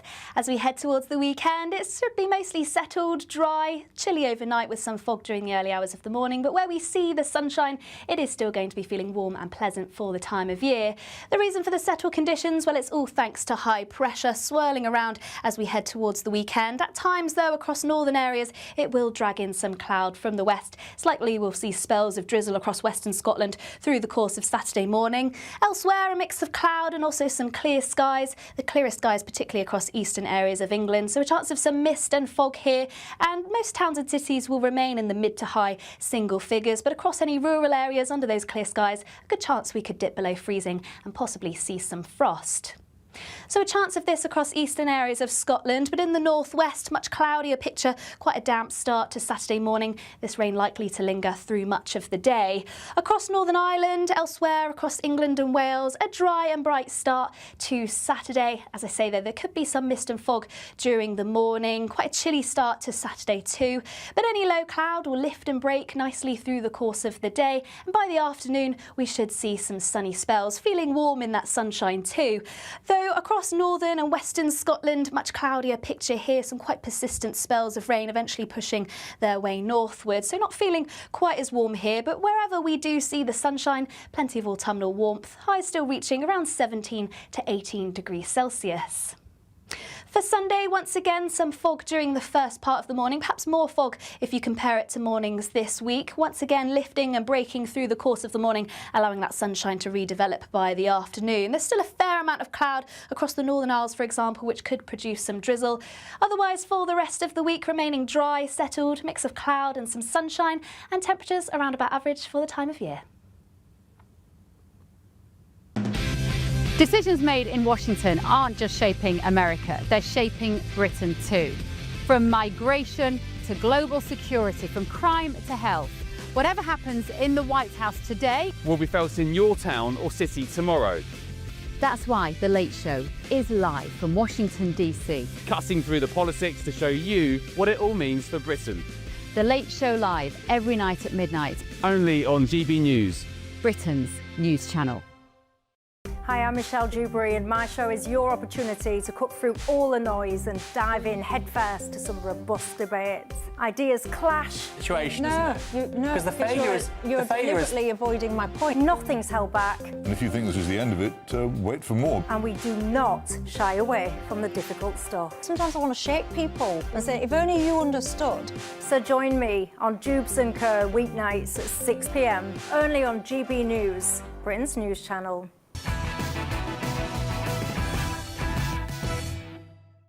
Welcome back to Late Edition. OK, so where to start with this? Let's go to the Daily Telegraph again, because there's a story at the bottom there, which is Judge Right to Offend is part of free speech. And this is the story about the man who burnt the copy of the Quran outside the Turkish embassy. Then a bloke tried to stab him with a knife. And the bloke who stabbed him with a knife was found guilty, but got a suspended sentence, which I think most people think is a bit weird. But the bloke who tried to burn the Quran, he was found guilty of what many people thought was basically an Islamic blasphemy law in Britain. Anyway, he's been to court today, and he's had the charges overturned. Russell, you've got quite strong views on this, haven't you? I have. So let me just carry on reading this. The judge said freedom of expression was a precious right as he overturned the conviction. It's a rare slither of common sense, this, isn't it?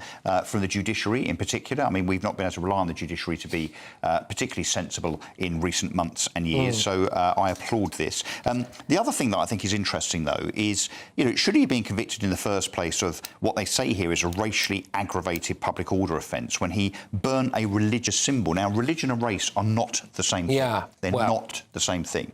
So, on a technicality here, I would argue, Patrick, he should never have been convicted in the first place. Freedom of expression, freedom of speech, this judge is absolutely right. For a change, it's sacrosanct. Dan, I don't know how you feel about the whole Quran burning situation, but I mean, just on the purely free speech thing, I mean, like, you're a comedian. I mean, have you felt recently like free speech is under threat slightly for you, or are you a bit more wary of things? There's some, you always get some gigs that sort of give you a warning before you go. Like, they'll say things like, oh, we've got a particular type of crowd, so make sure you don't do this material and stuff like that. I've noticed more in universities, actually. They will be quite strict on what you're allowed to say and not say, which I find astonishing, because surely a university is the place where you need to stretch your mind as far as possible. Do you have to submit your material in advance and to be vetted? Quite often with universities, what I have discovered, and I have personally experienced this is not me storytelling, like you will submit like online clips, they'll have a perusal of your catalogue, and then they'll decide whether you are an appropriate person. What that comes down to is fear, isn't it? That they're scared that they'll maybe let someone come on site and say something, and then it's going to make them... I'm not saying... No, I'm not agreeing with it. No, yeah, sure. I think there is a problem. Look, it's important to have, to prevent offence by way of some university students. I mean, come on. No, I agree. It's the very opposite of freedom of speech. If you believe in freedom of speech, you actually need to let her finish a sentence. No, I do. Oh, thank you. I think she can look after herself, thank you very much. I don't think she needs you to look after her. I don't know if you guys have seen Kay Kurd, but he's excellent. Have you seen the comedian? I'm sure she can stand up for herself. He's very good. He's very good. Well, let's go to America now, because Ben Leo is with us, I believe, and Ben has had a very special guest with him earlier today, and he is with us now. Ben, fantastic. Go on. So we've been teasing it a little bit. What's going on? Hello, Patrick. Good evening, viewers and listeners. Patrick, panel, hello. Hope you're all well.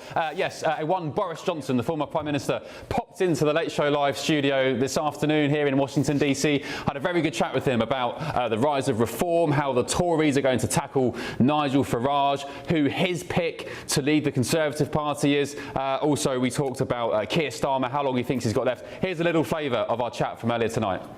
The future of the Tory Party lies where, Boris? So you're here to attack me for saying... I'm not attacking him. Maybe think in the light of Charlie Kirk, that kind of language. President Trump getting a bullet to his ear, avoiding assassination on a golf course. Is the language a bit too... What do you reckon Boris Johnson said about Nigel Farage for me to question that kind of language? You'll find out after the show at midnight. Elsewhere, there's a big stock market crash. Crypto's crashing. Commodities are crashing because President Trump has announced a 100% tariff on China this evening. He's not happy with China and he's going all out on them. And elsewhere, there's been a really big explosion at a Tennessee explosives factory. 19 people feared dead. We'll have the latest on that just after midnight, Patrick. Amazing. Ben Leo, thank you very, very much. Ben Leo there, Late Show Live. Yeah, make sure that you tune in there for the Boris Johnson interview. Right, OK. We have got still quite a few different front pages to pick through. There's the Prince William one on the Daily Express. OK, I just have a question. When anybody else read this headline, William's call to tackle this preventable tragedy, did anybody else think he was talking about Harry's wedding? It's a bit late. It's a bit late. It's a bit late for that. I mean, it's, yeah, so... But it's funny, actually, because Meghan Markle is on the front of the Daily Mail as well. I know we spoke about this already, but she's getting short shrift, and there's these kind of... I don't know whether or not this is wishful thinking from people like the Daily Mail or not, but there continue to be these articles about, like, the signs that their marriage is breaking, the signs their marriage is breaking. It seems to be constant. I don't know whether they're actually, like, whether they're trying to manifest it or whether they're actually having any inside info. No, I think that they've been sort of pushing this narrative for quite a while, but now the more recent events and the collapse of the Netflix deal and things like that suggest that Meghan is now positioning herself to make the money from the divorce arc. So that's why I think this is something that everybody wants to say that they were there and they saw it happen, but there's so much leaking from Camp Meghan anyway that we kind of know what's happening. I hope they do. I hope they both do separate Oprah interviews if and when it does happen. But anyway, just to on an actual serious point, tell you what this article is actually about. Prince William has given quite an emotional interview. He fought back tears because basically this is, I believe, is the start of Mental Health Awareness Week. Yeah, I think. Yeah. And it's, well, I'd say we've got a clip of it. I think we've got a clip of it. Let's play it. Just like to sit him down like this and just say, why didn't you come to me? Because he's missed out on just so much joy and we would have been okay. You okay? I'm sorry, it's No, hard to ask you questions. I know. Hard and you've experienced loss yourself. Yeah, it's very sad. I mean, basically, what he said to her was, what would have you said to your husband? Because he took his own life when they lost their baby. And obviously, like, William goes to tears because it's very heartbreaking. And what is heartbreaking about it is it's not just that story. There are lots of stories of people taking their lives. And this is why this is so good, what William is doing, to give £1 million towards this prevention network is just... And the point is, with mental health, I think, I'm sure hopefully all of us feel this way, there are things that can be done that can completely transform, you know, the landscape of it. I think a lot of people are going to look at this and think that he's very much channeling and reminiscent of his mother. This is kind of this is very, very Diana, I think, in terms of this kind of empathy, really, for other people.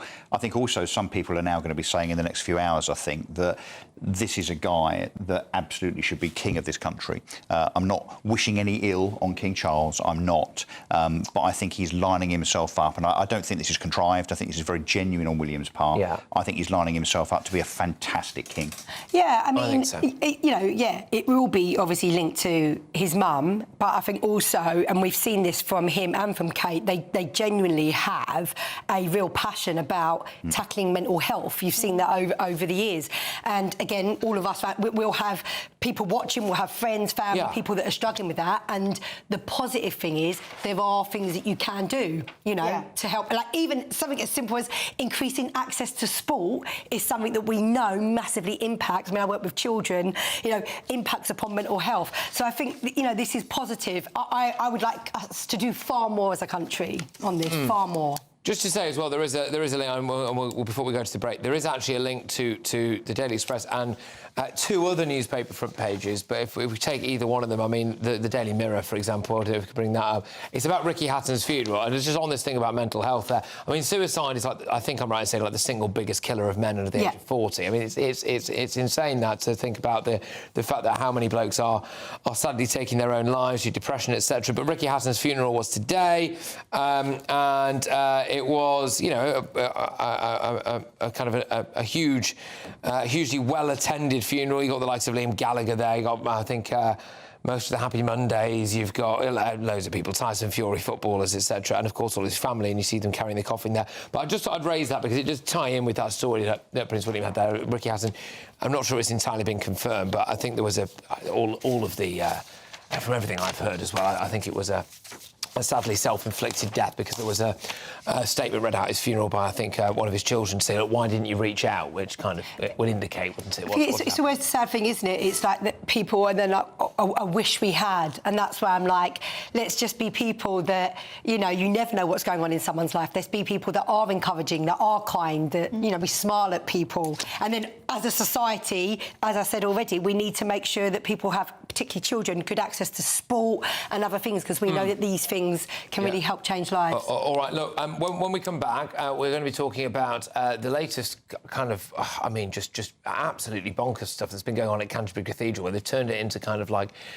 kind of Banksy's front room, but if Banksy was still a child, it's horrendous. But I do just want to say as well on this, in light of what we've just spoken about, Samaritans are here day or night, 365 days a year. You can call them for free, 116 123, or email them, which is J-O, at samaritans.org, or visit samaritans.org to find your nearest branch. So, yeah, look, loads more coming your way. Like I said, Canterbury Cathedral has been desecrated with graffiti and much more as well. Stay tuned.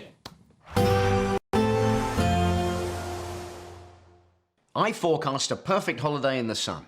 Weather looking good then? For sure, and no worries about our travel insurance. All Clear Travel Insurance sponsors GBNews Travel Destinations Forecast.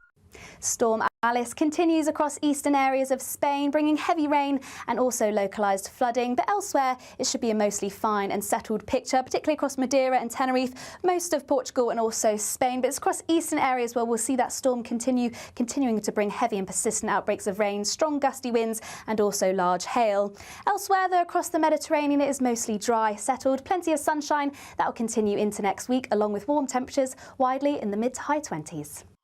All Clear Travel Insurance sponsors GBNews Travel Destinations Forecast.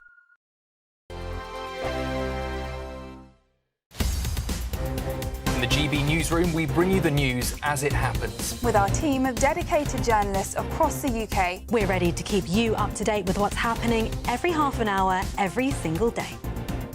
Bulletins here on GB News, the People's Channel, Britain's news channel. Westminster's full of talk, but out here, it's the real world. Am I allowed to talk now? No, that's it. This is where it matters, real people and real lives. That's what politics is all about. The fact that Trump made a good start, no. Straight answers, no spin, and just a couple of pints. How many fingers have I got up? About 10. So join me for Lee Anderson's Real World every Friday at 7 p.m, only on GB News. The People's Channel, Britain's news channel. You want to know what's really going on in the corridors of power? Labour don't know what to do with you half the time, and that makes you quite lethal in the chamber. Get behind the headlines with Chopper's Political Podcast. Join me, Christopher Hope, as I sit down with the great and the good of British politics. We'll see where this ruling takes us. These are the stories shaping our nation. Chopper's Political Podcast, available now on all platforms. Listen in and stay ahead.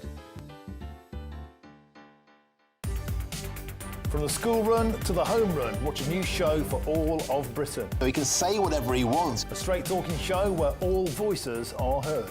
And, you know, when are we going to stop talking about smashing the gangs and actually do it? With the stories that matter from every part of our country. There's a bit of a crash landing there for your Chancellor. Bold, fearless and standing up for you. That's me, Martin Daubney, 3 p.m. till 6 p.m, weekdays, here only on GB News. The People's Channel, Britain's news channel. Hi, I'm Michelle Dewberry and my show is your opportunity to cut through all the noise and dive in headfirst to some robust debates. Ideas clash. Situation, isn't it? Because the failure is... You're deliberately avoiding my point. Nothing's held back. And if you think this is the end of it, wait for more. And we do not shy away from the difficult stuff. Sometimes I want to shake people And say, if only you understood. So join me on Jubes & Co weeknights at 6 p.m, only on GB News, Britain's news channel. 5 hosts, 5 opinions, 5 fearless debates, 5 unfiltered takes on the day's news. 5 reasons not to be anywhere else on Saturday night. This is the Saturday Five. You got me. You got me good there. Britain's biggest Saturday night TV show. Not a bad brand. Yeah. Uncensored. Very, very racy tonight. On the unpredictable. What did she say? Can you translate it for us? And always entertaining. And how can a country go from being led by William Wallace Saturday nights from 6 p.m. only on GB News, the People's Channel. Britain's news channel. You're going to want to stay tuned, trust me. This Teesside. Well, yeah. Welcome back. So a story has just emerged, and it's on the inside of a couple of national newspapers tomorrow, and I'm going to bring this to you now. A transgender man, has been jailed for 21 months after lying about his biological sex to sleep with a man. And they spent the night at the man's house in Teesside. They performed sex acts on the man, but demanded not to be touched below the waist. So obviously, the bloke there, felt aggrieved. And they were previously convicted of 3 counts of sexual assault following a trial, sentenced 21 months in prison. Someone did make the point: what prison are they going to? I mean, it will have to be a men's prison, surely. But Russell, what's your initial take on this? Well, thankfully they've been jailed. This is sexual assault, isn't it? Simple as that. Yeah. But I mean, notwithstanding the seriousness of this, and look, it is serious, and no one wants to be in that situation, I'm sure. But you have to show me a picture of this particular individual. Well, I've got a picture. And can I just say, both the picture and the "don't touch me below the waist" might have been a couple of red flags insofar as the victim of this said crime. Yeah. This is a geezer in a wig. It's a strong jawline.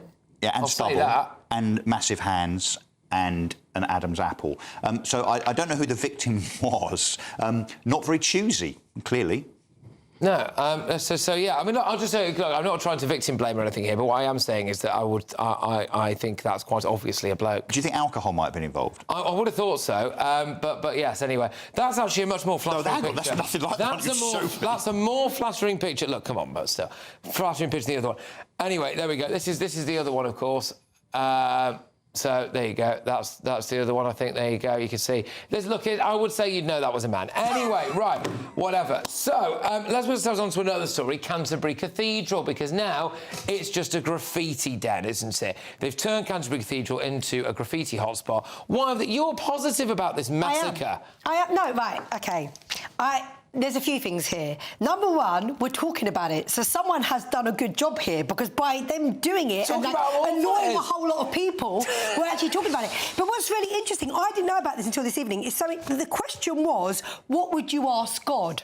Which I think is a fascinating question. Be interested to know what else people then they think. graffitied it on the wall. No, and what they're doing is they're they're engaging young people who often they say that their voices aren't heard, but also historically the cathedral had graffiti from back in the day, which was graffiti from back in the day. You say graffiti back in the day, like people have carved their names in the walls. You know, it wasn't like. So you're saying this is okay? No, I'm saying I can see the positive in it, and I often can see the positive in something. But the fact is I think it's good asking that question. I mean, yes, all right, art should provoke you to talk about it. Graffiti actually originally meant to scratch, not to paint. So, yeah, when they did graffiti, they would scratch it into the walls. However, this is cringe. It's so cringe. It's like a vicar's idea of something groovy that'll bring the kids in. I want children to have a connection to the divine. I think that's amazing. I think this is not the way to do it. I think it's like an adult's impersonation of what a child would like. I would prefer some kind of immersive art piece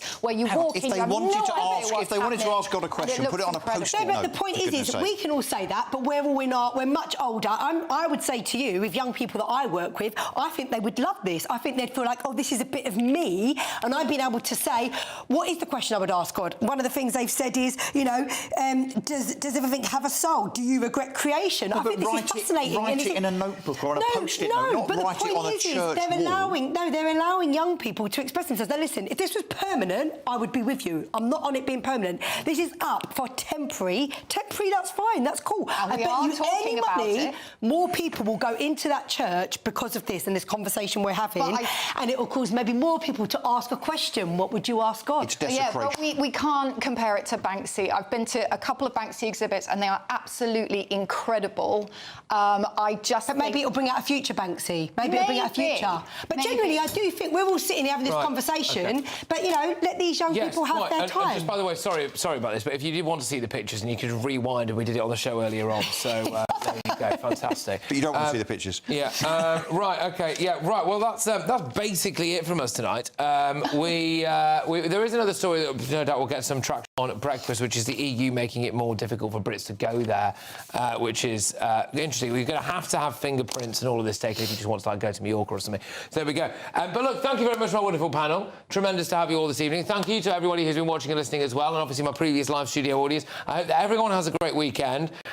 But it's not over yet in terms of the GB News midweek spectacular, because Ben Leo is live for us in Washington, D.C., and he's had a very, very, very special guest on tonight. There's a great night of news out there, but this is, I think, going to be tipping the lot. Ben Leo, take it away. Good evening, audience. Yes, the night isn't over yet. It's just getting started. Grab your Red Bulls, your coffees, your G&Ts, your vodkas, your red wines, whatever you fancy. Boris Johnson popped into the Late Show Live studio a bit earlier this evening. We talked about everything from Reform UK, Nigel Farage. He had some very stern words for Nigel Farage, which I challenged him on. He wasn't too happy. He got a bit frosty. Lots more going on elsewhere, including this big fire at the Tennessee explosive factory. See you in just a few minutes. This is your chance to win a motorhome and cash in our biggest giveaway to date. Courtesy of Marquis Leisure, you could be the proud owner of this 2025 Benamar Primero. It comfortably accommodates 4 people and can be driven on your standard driving licence. Plus, you'll also bank an incredible £30,000 in tax-free cash to spend on anything you like. Make sure you don't miss out. For another chance to win, text WIN to 63225. One entry costs £2.50 plus one standard network rate message. Or text BONUS to 63225. 5 entries cost £5 plus one standard network rate message. Go to gbnews.com/win. Entries start at £2.50. Call 0903 686 3232. Calls cost £2.50 plus your network access charge. Or post your name and number to GB16 PO Box 8690 Derby DE1 9TT. UK only. Entrance must be 18 or over. Lines close at 4 p.m. on the 31st of October. Please check the closing time if listening or watching on demand. Good luck. You want to know what's really going on in the corridors of power? Labour don't know what to do with you half the time, and that makes you quite lethal in the chamber. Get behind the headlines with Chopper's Political Podcast. Join me, Christopher Hope, as I sit down with the great and the good of British politics. We'll see where this ruling takes us. These are the stories shaping our nation. Chopper's Political Podcast, available now on all platforms. Listen in and stay ahead. Bold. They are under no illusion. Ray. Are you a human trafficker? Boundless. I've had enough of the nonsense, and I'm not afraid to say it. Don't get us on the BBC. Every weeknight, I tear through the headlines. The smell of gasoline. Should we be worried about it? From Westminster madness to cultural war chaos. What we're going to do now is they are throwing things out the car as we speak. Get ready, Britain. Here we go. Patrick Christys tonight, weeknights from 9 p.m. only on GB News, Britain's news channel. Westminster, the ultimate clique. And you're fighting like rats in a sack. But here on the Camilla Tominey Show, we ask the questions the establishment media is too scared to ask. OK, let me ask you a straight question, because I know you're a straight-talking politician. Whether it's net zero, illegal immigration or law and order, nothing is off limits. You had the power then. Yeah, as I and say, now you've lost it. That's the Camilla Tominey Show, a politics show that's fearless. But no, let me finish my question if you don't mind, because it is my show. Sundays at 9:30, only on GB News, the People's Channel, Britain's news channel. At GB News, we love to hear from you, our loyal community. So drop us a line at gbnews.com/yoursay. There, you can talk to each other and also to the presenters live on air. gbnews.com/yoursay, because GB News is your channel, Britain's news channel. Britain deserves a newsroom that puts the facts and your voice first. Well, and that's what you get on GB News. Lively debates, lively conversation. And we're not afraid to hold power to account. and each other. So join me, Andrew Pierce. And me, Miriam Cates, for Britain's Newsroom, weekdays from 9:30 on GB News. 5 hosts, 5 opinions, 5 fearless debates, 5 unfiltered takes on the day's news. 5 reasons not to be anywhere else on Saturday night. This is the Saturday 5. You got me. You got me good there. Britain's biggest Saturday night TV show. It's not a bad brand. Yeah. uncensored. Very, very racy tonight. On the unpredictable. What did she say? Can you translate it for us? And always entertaining. And how can a country go from being led by William Wallace Saturday nights from 6 p.m. only on GB News, the People's Channel. Britain's news channel. You're going to want to stay tuned, trust me.